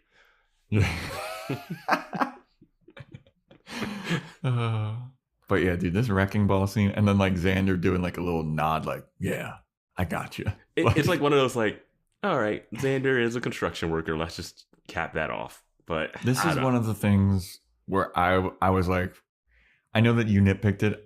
This is one of the ones where I was like, I can suspend my disbelief. But like, here's what I say. Fucking wild. I could suspend my disbelief if the wrecking ball thing was inside the place and not outside of a wall. And like he saw them fighting, and we see like just a shot of him like seeing this happen, and he's like sees the wrecking ball machine and he runs over to it and then does it. But I have no concept of how he knows or how Buffy knows that this is about to happen. Yeah. Yeah, I mean, it is a little wild. Yeah. So after that, Xander gets off of that like construction equipment, and he walks on over to the rest of the Scoobs who are in hiding now. And they're like, hey. Why are they hiding now? I did not understand what had happened that changed the tides. Well, it's also like they're fighting regular people. It's not like they're super powered. The minions are tough, though. The minions should be tough, but like they went in guns a-blazing. I will say this is a nice touch here, too. Spike only fights the minions because if he fought the humans, he would have hurt himself. Like when he... Yes. Yeah, when he does... When he like fights people, he like jumps on just the minions. Yeah. I was like, okay. The minions that enough. we've seen beat him up and taken him captive. Yeah. He took on 3 of them at once at one point in this episode. But I'm like, oh, okay. But him and Xander couldn't take him when they came to his crypt. Yeah. And we'll talk. I got another Xander thing too. But yeah. So the Scoobs are talking, and they're like, yeah, Buffy's doing a good job occupying Glory. We're all doing a good job, and this is going well. There's only a few minutes left to do the ritual. this 15-minute window. So, and they're like, yeah, the Glory still, she just got hit by a wrecking ball. They're at the bottom floor, so Glory can't get up to that tower. Like, there's no way, like, the ritual can't go on. Her super speed will never get her back up there in time. Yeah. Like, there's no way that she can get to the ritual. Like, if Buffy just needs to keep occupying her, keep deferring her attention, and we're doing fine. She's got the troll hammer. We're doing good. And then we go to Dawn, and Dawn's, like, still tied up. She's looking around trying to see what the tide of the battle is going. And she looks straight across from her.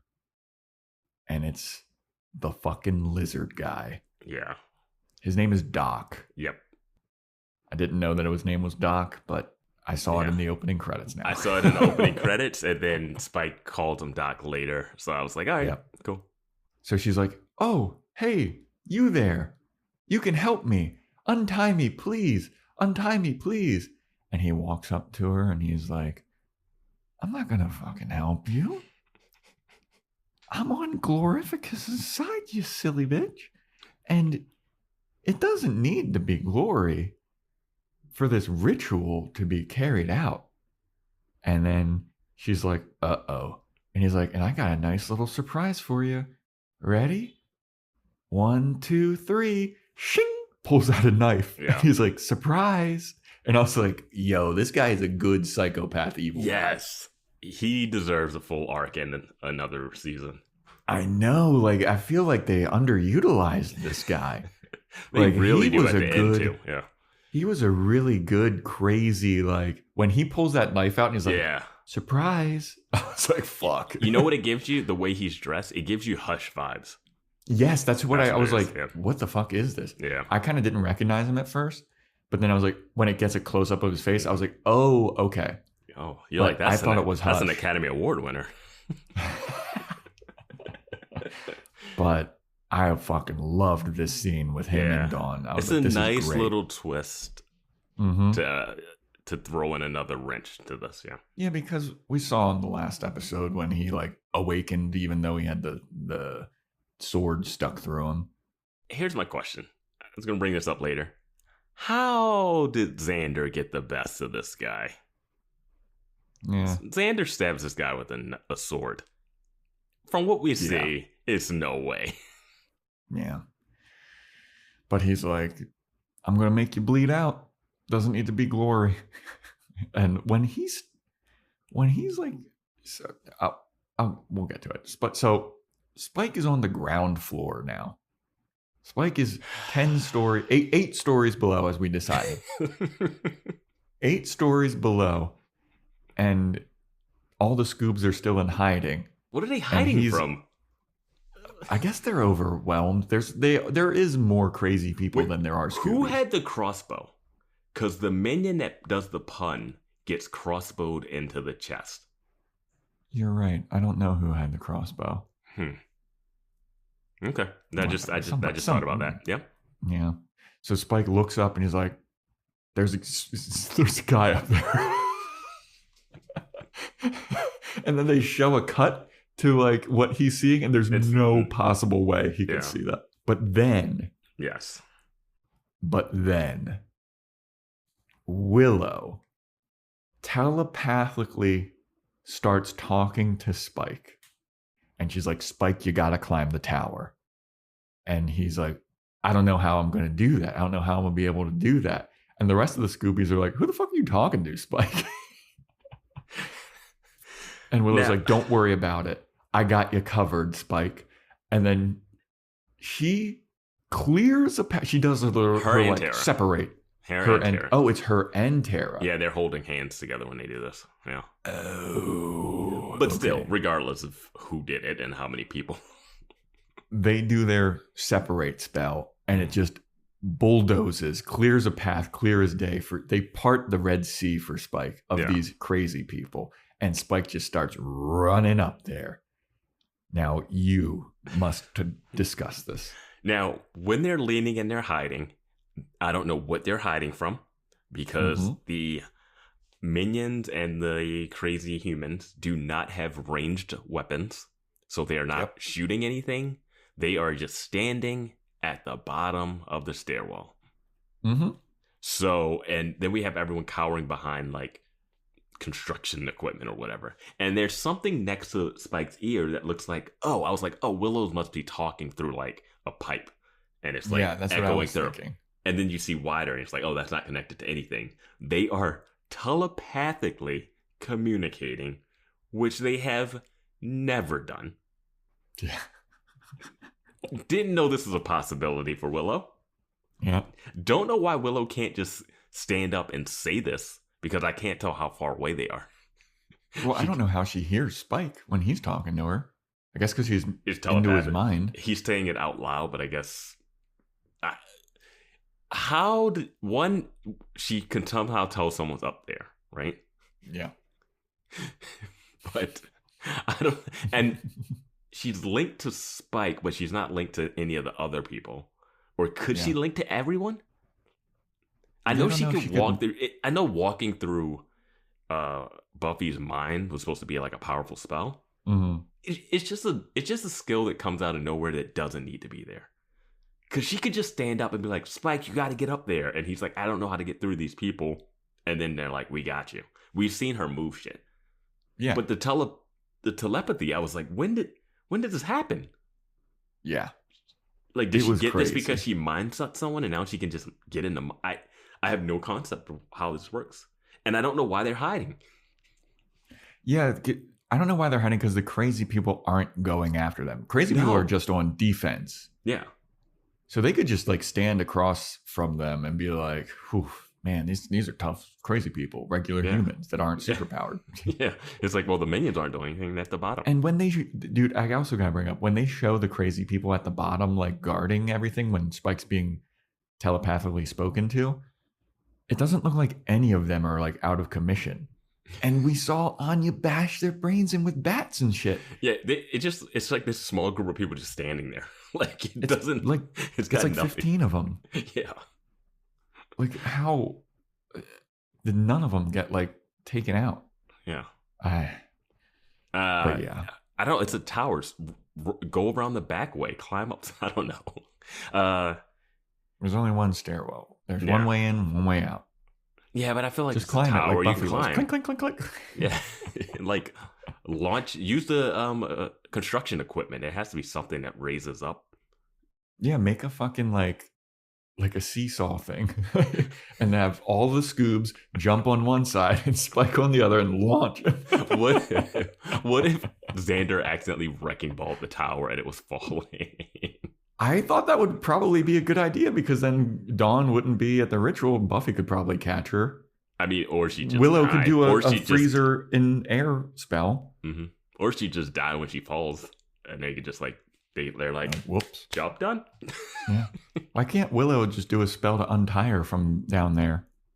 She could absolutely untie her, but I mean, does she even see? Like, I don't know. Whatever, it's fine. I mean, that seems like the simplest spell for Willow to like look up and be like, oh, Dawn's up there. She's tied up. Untie a Nauticus. And then Dawn's untied. Just the telepathy came on out of nowhere. It was just wild to me. But Willow clears the path. Spike starts sprinting up the tower, and he gets up there in a jiff. And he meets Doc up there. And he's like, oh, hey, Doc.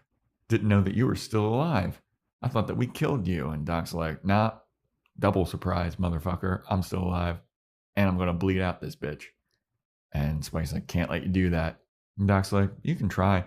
And he just walks up to Spike and just stabs him immediately. He does a speed move to get behind him and stab him in the back. One, he knows he's a vampire, so stabbing a vampire in the back doesn't really do anything. But yeah, it's also with not a stake. So yeah, Spike's going to be fine. But when he does this, I'm also like, how did Xander get the best of this guy? Like, if he is... But whatever. So then we go back to Buffy fighting Glory and Buffy just hammering her in the face. My notes say Buffy hammering Glory. Yeah. Then we go back to Spike, and Spike is like he's like gets between Dawn and Doc, and he's like, I'm defending this girl. Like, you're not going to get to her. And then Doc is like, why the fuck do you care so much, dude? Like, what's your deal? And Spike's like, I made a promise to a lady to protect her. Then Doc is like, well, good luck protecting that promise. And he just picks him up and chucks him off the tower. Yeah, he's like, well, you failed at your promise. Yep. Buffy keeps thinking you're the strongest one, but she's an idiot. Like, you and can't Spike protect just her. falls and bounces off the ground like it's made of fucking rubber. And he's like, whoa, lands on some bricks. He's fine. I was like, is he going to get up and climb back up there? That's what I thought. Yeah. He's fine. He is like, we don't see splatters across the ground or anything. We just see him like, ow. Between this and Angel, we've seen people fall from heights, land in the ground, and just be completely fine. Just dust themselves off, pick some glass off of their leather coats. Yeah. His coat does not have any stab wounds in it. Yep. And so after this, we go to Buffy, and Buffy is still hammering the fuck out of Glory. She is just slamming this hammer. I was like, dude. It's kind of like that scene in Captain America Civil War where Captain America is just like bashing his shield into Tony Stark's face. Yeah. And it's like, it's getting borderline brutal. That's such a good scene in that movie. Like the editing there, and then like the last shot of that right before the like shield comes down, and you're like, holy fuck, Captain went far. It's just really great. Yeah. So as Buffy is about to like put the finishing blow, it looks like, on the Glory, Glory turns into Ben. And Buffy's like, he's a human. Can't hit him. And then Ben apologizes. Like, I'm so sorry. I'm so sorry about all this. I didn't want this to happen. I'm so sorry. And Buffy throws her hammer down, and she's like, don't come near Dawn again. And she walks away. I was like, yeah. What? You're not going to fucking tie this guy up or anything? I really thought we were going to get like a Gallagher watermelon head smash. I really did. I was like, hammer, sploofs.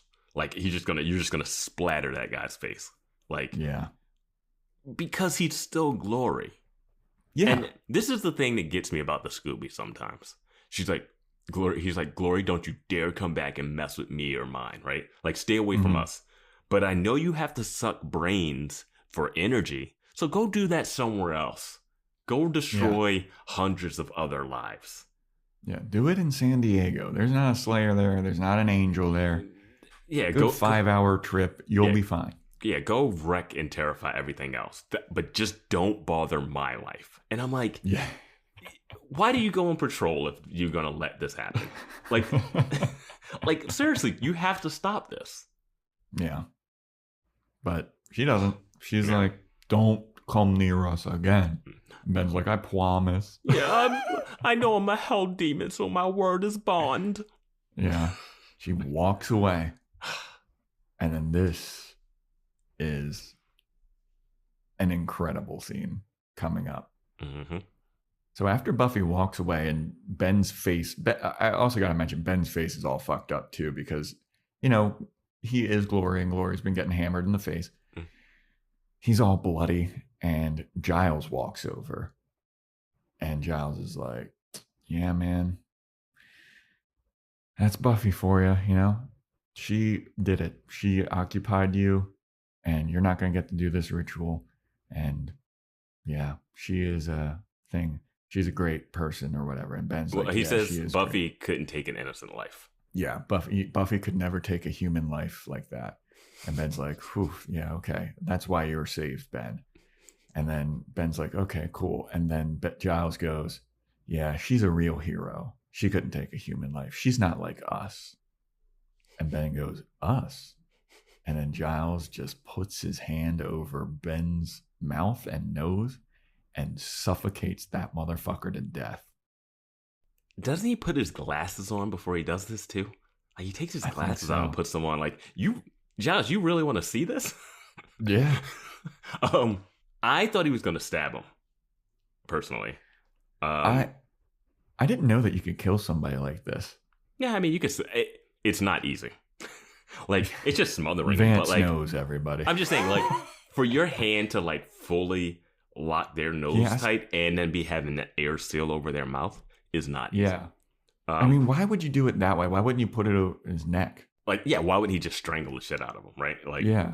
I thought he was going to stab him. I thought the hammer was right there. I thought he was still going to get a hammer smash, but I guess he can't pick it up because he's the weak ripper. He's a wee mortal. But it was like, Tara predicted it. She called Giles a killer. Mm-hmm. Which is interesting, especially if this was going to be the finale of the series.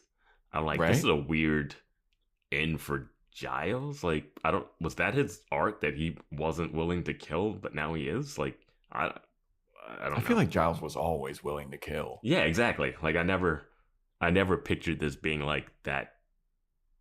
It wasn't, they never had a whole debate where, like, Giles was willing to kill, but Buffy wasn't, besides this episode. Yeah. Oh, yeah. I did want to mention that when they're talking in the magic shop, like the workout place, and Buffy's like, hey, all the apocalypses, and I had to sacrifice Angel, and I did that, and it was tough, right? I wanted Giles to just be like, oh, I mean, wish you would have did it before you killed Jenny Calendar, but...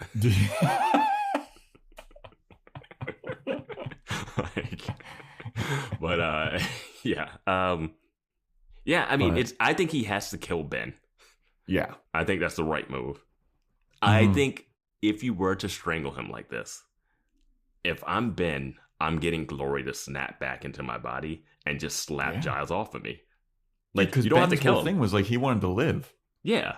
And just Glory with weakened will be able to slap Giles off her. Like, that's what that's why I thought he had to, like, quickly stab him before he turned back. Yeah. No, he gives him a good, like, wow. The closed captions that I say is like suffocating, and then suffocating ends. And I was like, that's a brutal closed caption too, dude. Yeah. Like, that closed caption, it's like, I know you're seeing this, but I want you to read it. Well, because he actually dies, I guess, like while the camera is on Giles, and then it just says suffocating ends. It wasn't enough time. He definitely dies off camera. I've never, even in like a movie, have seen anyone kill someone in this manner. Yeah. You might have to do two hands, and like the person also needs to have their hands. Like, when you're dying, you're gonna start flailing. Like, yeah, dude. I mean, Ben is still conscious. Like, he's gonna start like trying to punch Giles. Like, if he was in a coma, you could like stuff a sock in his mouth and cover his nose and like do something. But like, you could do what the mayor was gonna do with Buffy. I mean, Giles isn't even, and this is like a really technical bullshit, but like Giles isn't even like mounting him. He's just like to the side and just like got your nose, closes his nose, and then like the rest of his hand is covering his mouth. I'm like, like that, a little harder than that. That wouldn't be airtight. But anyway, the idea is that Giles kills him, and I don't know what we're supposed to take from this. Are we supposed to be like, oh wow, Giles is brutal? I know you keep bringing up like, and I'm the one that brought it up initially. Yeah, Joss wrote this as like, this could be the series finale, and like this is how it ends for Giles. Yeah, like he's not going to have to answer for this at all, or like there's no. I would consequences. Say this: if this was the series finale, I don't like how it ends for like most of the side characters. Yes, agreed. Yeah, I remember we got a question a while ago about like the last episode of the high school years. Like, I feel like that was a much more fitting series finale if it happened than this. 3. Yeah, but I mean, it's crazy that like if this was the series finale, like there's so much unanswered stuff going on. Yeah, 100%. Yeah. But anyway, so Giles kills Ben with his hand. So then we go back up to the top of the tower. And Doc starts cutting. Sorry, before we go on, I just looked at my notes. He says that Buffy could never take an innocent life, but we have the Knights of the Byzantium. That is what I wanted to bring up. Yes, you mentioned it that episode. they say that 10 of their men have been killed. Mm-hmm. I guess they're using Batman logic. Is that the ground killed them when she tossed them off the camper? Yeah. I don't know. Like, Batman. She killed real people, and the Knights of Byzantium aren't bad guys. And they are no. And wait, are they human? Yes. Yeah. They're human. Dude, she threw an axe into that guy's chest. Yeah. And then he fell off the camper van. Yeah. Like, that guy is fucking dead by Buffy's hand. Yeah. Like, there's no way about it. Oh, he didn't die with the axe. It was when he hit the ground. Oh, and that was him slipping. In. And that was him slipping on the banana peel that Anya left on top of the camper. I mean, there's no getting around it. And you said, people in Discord said, like, it's a point of contention in the Buffy fandom, apparently. Yeah. But she absolutely killed some people, dude. And the Knights are people. Yeah. I mean, it is like the Batman. That should have been the whole thing, though. Like, Buffy is willing to kill people at this point. No wonder, you know? Like, cross that line. Yeah, man. And, like, in Batman Begins, there is that thing where, Ra's al Ghul is like, you can't kill me. You can't kill me. And then Batman goes, no, but I don't have to save you. And then he jumps off the train and Ra's al Ghul dies. He jumps off screaming, technicality.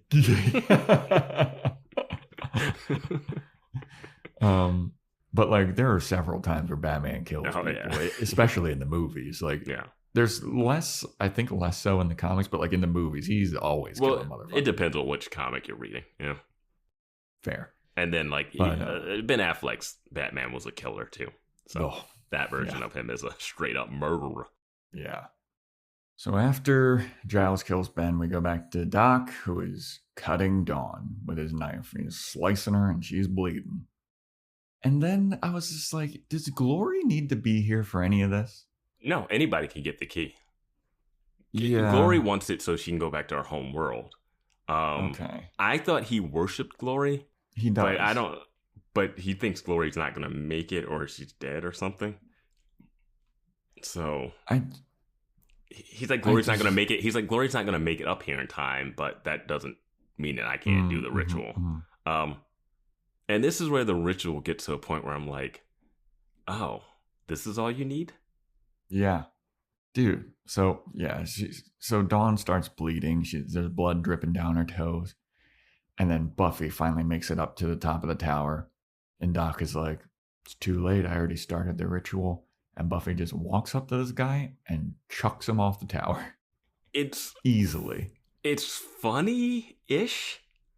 Mm-hmm. Well, he says something like, this should be interesting. And she just chucks him. It is a classic throwback to their like setup and de-escalation. But it's like, why was it that easy? And she doesn't know who this guy is. Yeah. Why does she think he's just a pushover? Yeah, I don't know. This is classic Indiana Jones, like that big sword guy. He's like, just shoots him. I mean, if she just like hammered him or something, but he just gets pushed off so easily. And we've seen him come back to life from being stabbed through the chest. And we've seen 3 people fall off this tower and survive. So in my mind, he is completely alive. Right? Yeah, I have no reason to think that him getting pushed off the tower killed him. Yeah. It didn't kill Spike. Spike. Him stabbed through the gut. Yeah. Didn't kill Spike. Didn't kill Buffy. Didn't kill Glory. Yeah. So that was something, I guess. Yeah. But Buffy unties Dawn, lets her off, and she's like, oh, we did it. We did it. And Dawn's like, you might want to look down because a little bit of my blood dripped down and check out what's going on below us. And they look down, and a portal has started to open, and it's shooting electric all over the place. And all these portals are opening. Demons start to emerge from the portals all over town. There's portals all over Sunnydale right now. And then, dude, I don't know how this happened, but a portal opens and a bunch of stuff like starts to fall from the sky. And Anya and Xander are standing there, like a bunch of bricks are falling. Anya shoves Xander out of the way and a bunch of bricks and wreckage fall on top of Anya. And I was like, oh, Anya's dead. Yep. She's fine. She's not dead. Yeah, everybody. I don't even she just know. Got bonked. I don't even know what that scene is there for. It's like the scene in one of those Star Wars movies where like you think they killed off Chewbacca, and then like 2 scenes later you realize they didn't kill off Chewbacca, and you're like, wait, he was in the other ship. You didn't even like let this milk out a little bit. Like, yeah, I mean, Xander is like, Anya. I guess it's supposed to be like a callback to when Anya's like, normally I'm out of here, but I'm here because I love you so much. And it was going to be like she sacrificed herself. And if she wasn't here like she normally would, this was her omen thing where she was foreshadowing like this. But she's not dead. She's fine by the end of the... I was like, what the fuck was that? It only works if she's dead. Like, if she doesn't die, it's like, good job saving Xander and not sacrificing yourself. Yeah. She's going to show up in next season with a cast on. It's going to be it. A little like a Band-Aid on her forehead. Tara rips it off. She's like, I know how to rip off gas. Yeah. Also, we get a portal shoots out lightning that hits the Sunnydale Main Street. Yeah. Car goes... Like, doesn't the building turn into like a demon's building? Yep. Yeah. Big demon building, big like xenomorph looking, a white xenomorph emerges. The best thing that we get when we cut back to the top of the tower... Dude? We get the dragon from Buffy the Animated Series. Comes out of the portal. Dude. Yeah, that is such a great call back. Like, so someone shared on Discord the animated series. They did a little teaser for like an animated series that they were gonna do, and at the end of it, I think Buffy rides a dragon or something, or a dragon is attacking. And when I saw that dragon come out of a portal, I was like, that has to be a callback to that. Maybe. That's what I got from that. I didn't get that. What I got from this is Dawn. They go back to the top, and Dawn's like, Buffy, I gotta jump off the top of this tower. You know how this goes. The only way to stop the portals is for the blood to stop, so I gotta sacrifice myself. And Buffy's like, no. And then that's when the dragon flies out of the sky. It's like, and Buffy's like, still, no, that's fine. Don't worry about it. Like, bro, you got a lot more problems on your hands, right? I've always wanted to live in Game of Thrones. I mean, dude, I don't know how she fucking looks at that dragon. She's like, nah, we're good. Like, she could be like, wait, the bleeding has to stop. Like, the crazy thing is, what if she just cut her? If it wasn't like a thing where it had to be a specific time and place, like if she just cut herself and like portals start opening every time she started bleeding. But yeah. So they can't even bandage her up. They seem to have like changed how the ritual works too, because it seemed like I guess this is how it works. Like the ritual starts, portals open up, but for Glory to like go back to her home world, she needs to bleed Dawn out completely. No, because it was like such a little amount of blood. That's what it was. To the point where it was like, wait, you mean to tell me you could just like cut her? Like none of these wounds are fatal that Dawn has. Yeah, and like to the point where like they were like, well, we have to kill her. I'm like, if just cutting her a couple and the blood does this, like she could be up there for days. Like that's what I'm saying, dude. Like even they Doc made it seem like she was like, it's gonna take a while. Yeah, I'm like, anytime she start like, you would just sit there. She would start bleeding. It would probably start like like stop bleeding, and then you cut her again, and she'd start bleeding a little bit. But none of these cuts would be fatal. She would not die. And like the thing is, she doesn't have to continually bleed. It seems like. Because it's like if you bandage her up and she stopped bleeding, would the portal close? It seems like all you need to do is cut the blood, she bleeds, it opens, and just leave her alive. As long as she's still alive, right? Like, yeah. But that's why I'm saying like there had to be more to it. No.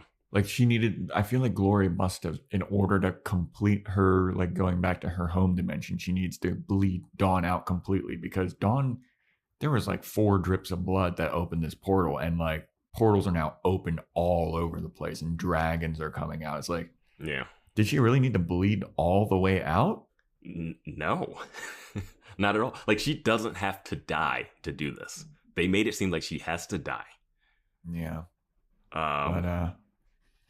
Yeah. So Dawn's like, dude, you know I have to do this. I have to stop this ritual from continuing. And the only way that happens is if the blood stops. Then a dragon flies out of the sky. And I think Dawn's it's from the animated series. I think that's what I got. It's very similar to that shot in there where the dragon comes.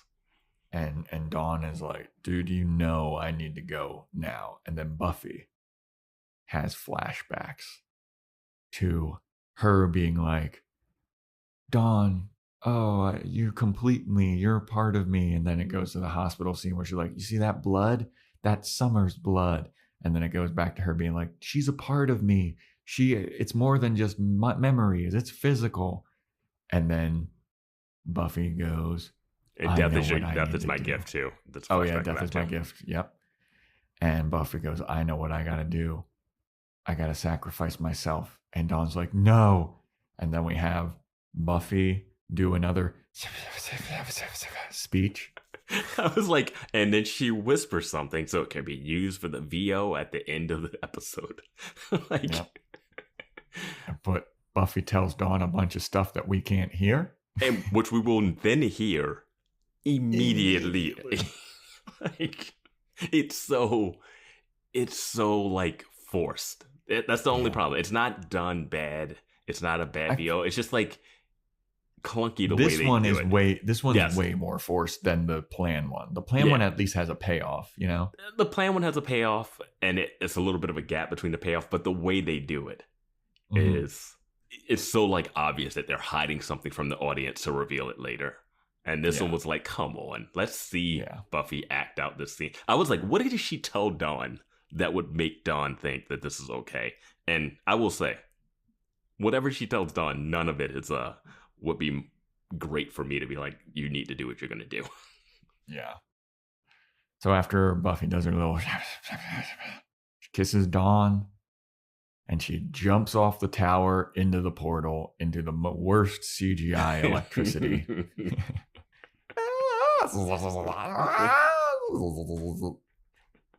I'm like, how does this work again? Yeah. And then so we get the speech. I wrote in my note, now we get the speech. Yeah, right away. Now we flash immediately back to what she said.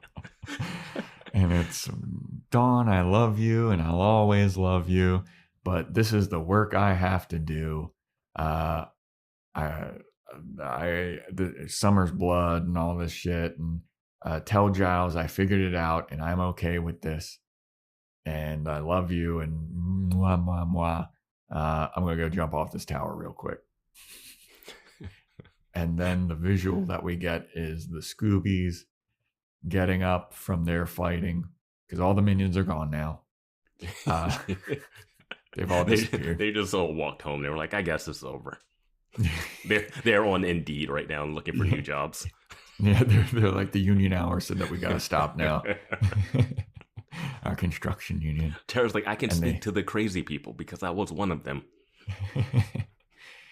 And the Scoobies all gather around Buffy's body, which is face up, which is not how she dove off of the tower. She dove face first.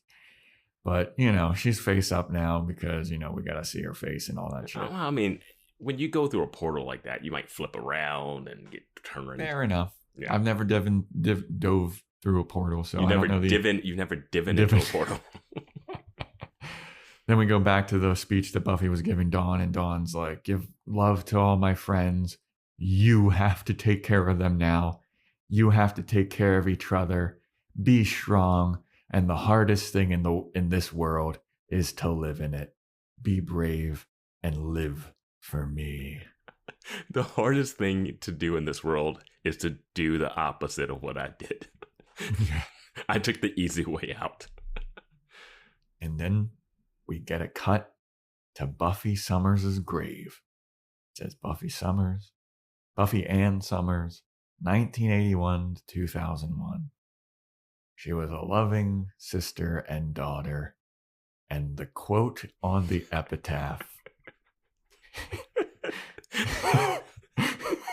It's amazing. The quote on the epitaph is, she saved the world a lot.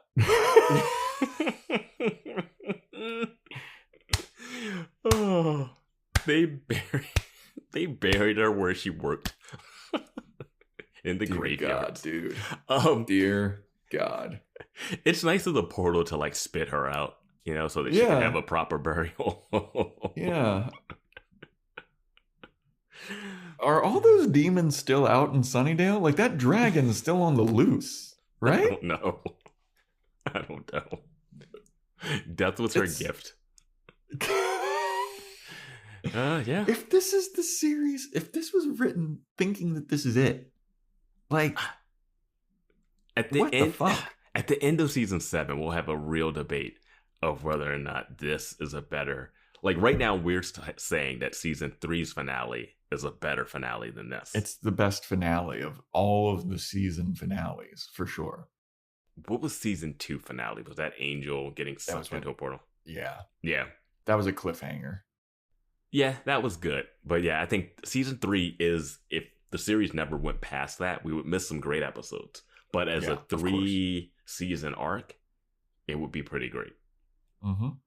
This one, they really tied up everything in like a nice little bow. Yeah. Like this one, they didn't. There's so many questions I got.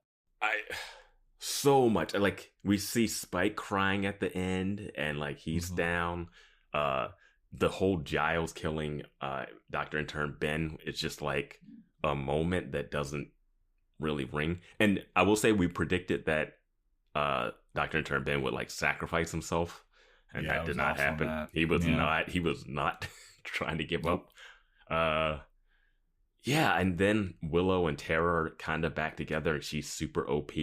Like, are they just gonna, like, who's gonna be the next Slayer? Like, that's a question that I have now. For now that we know that this isn't the end. Yeah. Does this make a new Slayer? Buffy can't die again, though. Like, is she gonna die again in like 2 seasons? Like, my thing is, she died at the end of the first season. Yeah. Yeah. That's how we got Kendra. Yeah. And then Kendra died. That's how we got Faith. And now she died here. I could see the beginning, but I don't like Buffy coming back. Seems like so climactic. I just don't know how are they gonna that lizard guy still alive, as you opined. Willow goes to the lizard guy, bullies him into bringing Buffy back from the dead, just like he did with Joyce. Sometimes they don't come back all together. So we have 2 seasons of zombie Buffy. Also, that's how the episode ends. Buffy's grave. I just wanted to say that. But it was one of those ones where it was like, man, if I was watching this thinking this was the finale, I'd be very disappointed. Yes, me too. And I don't know if people watched this thinking it was a finale. I don't know if they got renewed like after the fact or. So here's the thing. This is the last season on WB. After this season, they go to UPN. So it seems like there was some troubles going on. Wait, wasn't CW and UPN the same thing, though? Didn't they just switch? That's after a while. This is still when they were separate, I think. Okay, gotcha. America's #1 network, UPN. What did UPN stand for? Oh, I have no idea. I don't even know what all I CW remember stands is for. I remember SmackDown was on UPN. Those commercials were the best. I don't think I didn't really watch SmackDown, but I saw so many SmackDown commercials. Yeah, and I think the Wayans brothers repeats were on UPN. Yeah, I think like A Different World would sometimes show up on there, and then like the guy from the Cosby Show, him and like Eddie Griffin had a show where they were like brothers in space or something. Wasn't Hanging with Mr. Cooper on UPN too, or is that WB? I think that might have been WB. LL Cool J had a show on one of those stations. I feel like Martin was also like UPN. Let's just get it out of the way. UPN was kind of like the black people sitcom channel. I feel like, which is crazy that there's like, besides like BET, there's not like another. I mean, I guess there's some, but the landscape is completely different. Yeah, of course. Because right now, whatchamacallit, his name, Tyler Perry has his own network though. So okay, yeah. But no, I think Martin and them were on like a real, like they were on like Fox or something. They were on like a regular, one of the major 3. Okay. Or 5. UPN ended in 2006. So that's when it started to be the CW, and like they transformed everything. This is what people tuned into this podcast to hear. Dude, I typed in when did UPN end, and the top article is how UPN ushered the golden decade of black TV. Okay, yeah. No, that's right. I mean, there was a lot of black sitcoms on that. Yeah, man. Dude, UPN was fucking sick, though. Like the Wayans brothers, that show was awesome. Oh, that one had that great Tribe Called Quest song for the opening. Yeah. Yeah, I mean, that was when it was Sean and Marlon's sitcom. Yeah. That was good. Dude, the Wayans brothers fucking rule. But back to the Buffy season 5 finale. Yeah, of course. My first thought were on UPN. Yeah. Probably Steve Harvey's show was probably on UPN too with Cedric the Entertainer. Anyway, let's get off the internet. We're 2.5 hours in. Let's wrap this up. Okay. I thought Angel was going to be... my first note was, Angel going to be pissed? Mm-hmm. New Slayer incoming? Question mark, question mark. Is Dawn still the key? Can it still do stuff? And then with that, was Buffy retroactively a duplicate key? That's what I felt like was kind of shoehorned in, of like, oh, if it can be my blood, like we're the same. It's like, dude, no, you're not. She's the key. She's still bleeding too. Yeah, dude. Like I just that's kind of where I had a problem with the show, to be honest with you, with this episode. Was like, it was like Buffy just all out of nowhere was like, oh yeah, that's fine, I can do it. Well, I mean, they have been planning for it, but it still doesn't really track that well. It's like, death is your gift. And I was like, oh yeah, she's probably going to have to kill herself somehow. But I thought it'd be like one of those like fake killing herself, or she would kill Dawn. Like for me, it would have been crazier if she decided to kill Dawn. But she's already done that in season 2 with Angel, where she killed something she loved. So now it's like the flip is her sacrificing herself. But my problem with her sacrificing herself is always that having her be alive in this world is definitely more important than having Dawn be alive in this world, because she saves people. But I also get that she's tired of having to do it. And Slayer probably shouldn't live longer than 5 years. Yeah. Like you should cap out after like 6 apocalypses, and like it's a lot of stress to be that person, you know? Yeah. I wonder how many apocalypses other Slayers thwarted too. Like Buffy is like hitting the record, you know? And they're all in Sunnydale. Right? Right. It's not, she has not had to travel at all. I will say, not to spoil too much of Angel, but I think he saved a couple apocalypses too. They're like apocalypses all over this planet. Yeah, man. Like, I mean, Angel will be interesting to talk about dude, in conjunction with this. I have a lot of things to say about Angel. But I also think the way we're going to come back quickly, just like a little teaser for like what we might talk about in the recap. I think Buffy goes to whatever afterlife she's in. She sees Joyce. She apologizes to Jenny Calendar. And she sees Amy the rat, because Amy died when that wall was ripped off the dorm room. And Amy's like, hey, don't worry about it. I turned into a rat and I like abandoned you guys at the stake. So don't worry. Amy's in heaven like, I got all the rat flakes I could ever want up here. And I thought Buffy, when we were talking about Warren, I thought Buffy should have whispered to Dawn to find Warren and have him build robots to protect Sunnydale. She did not leave Dawn with any tangible advice to save herself. Yeah. Don't walk down alleys. Just be strong. Carry stakes everywhere you go. She tells Dawn that she needs to protect her friends. Her friends are fucking like 5 years older than her. I know that it's like one of those like, I love you, sister bullshits, but like, get the fuck out of here. She doesn't have a mom or a sister now. Yeah, she's done, dude. Is Spike going to be her dad living in the house? Is like, because Giles doesn't want that. Giles is like, don't you put that on me. Yeah, he's like, did Buffy, after she dies, he turns it on. Did Buffy say anything about like custody shit? Oh, wait, the Watchers are calling me? They need me to do... They need me to go back to London? Oh, whoops. See, I gotta go. Peace. Yeah. Good Lord. I also didn't like that we didn't get enough like mourning for Buffy.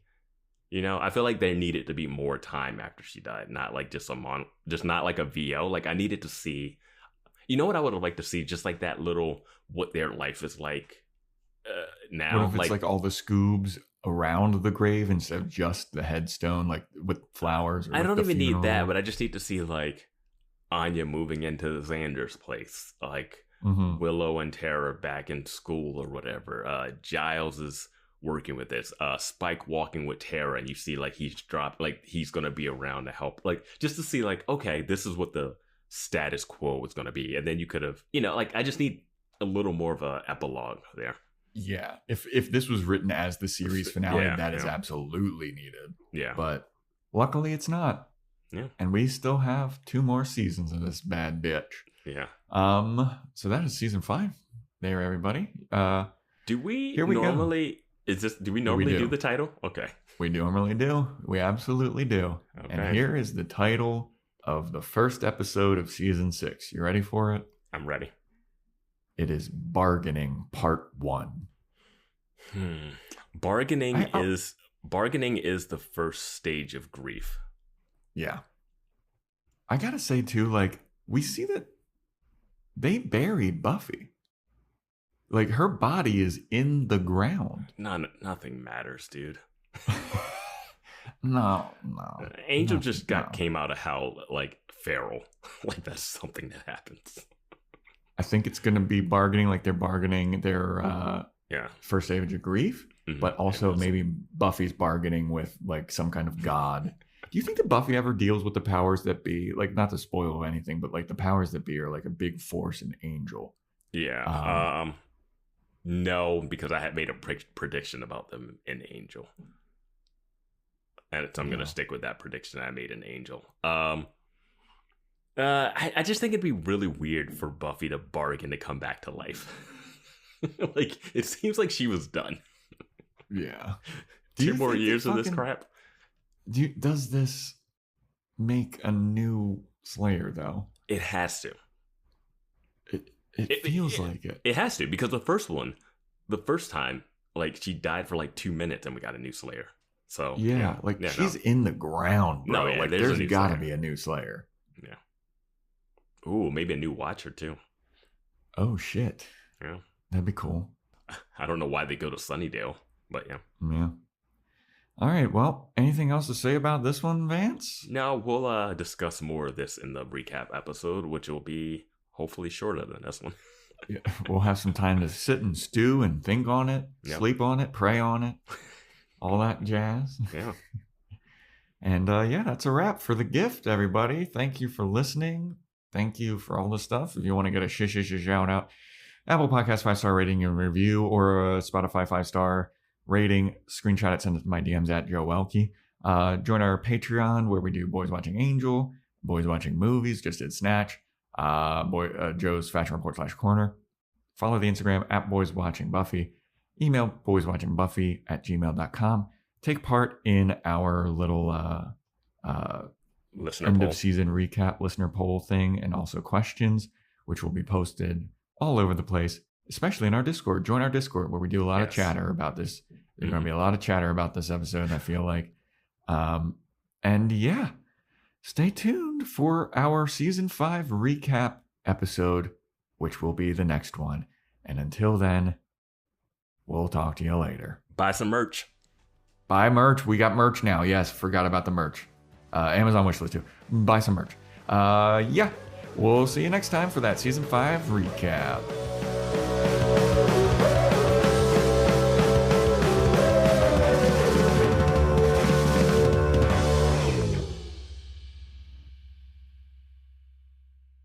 I'm counting on you to protect her.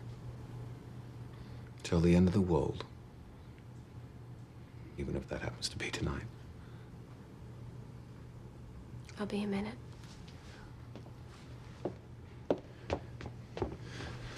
I know you never loved me. I know that I'm a monster. But you treat me like a man. And that's... Get your stuff, I'll be here.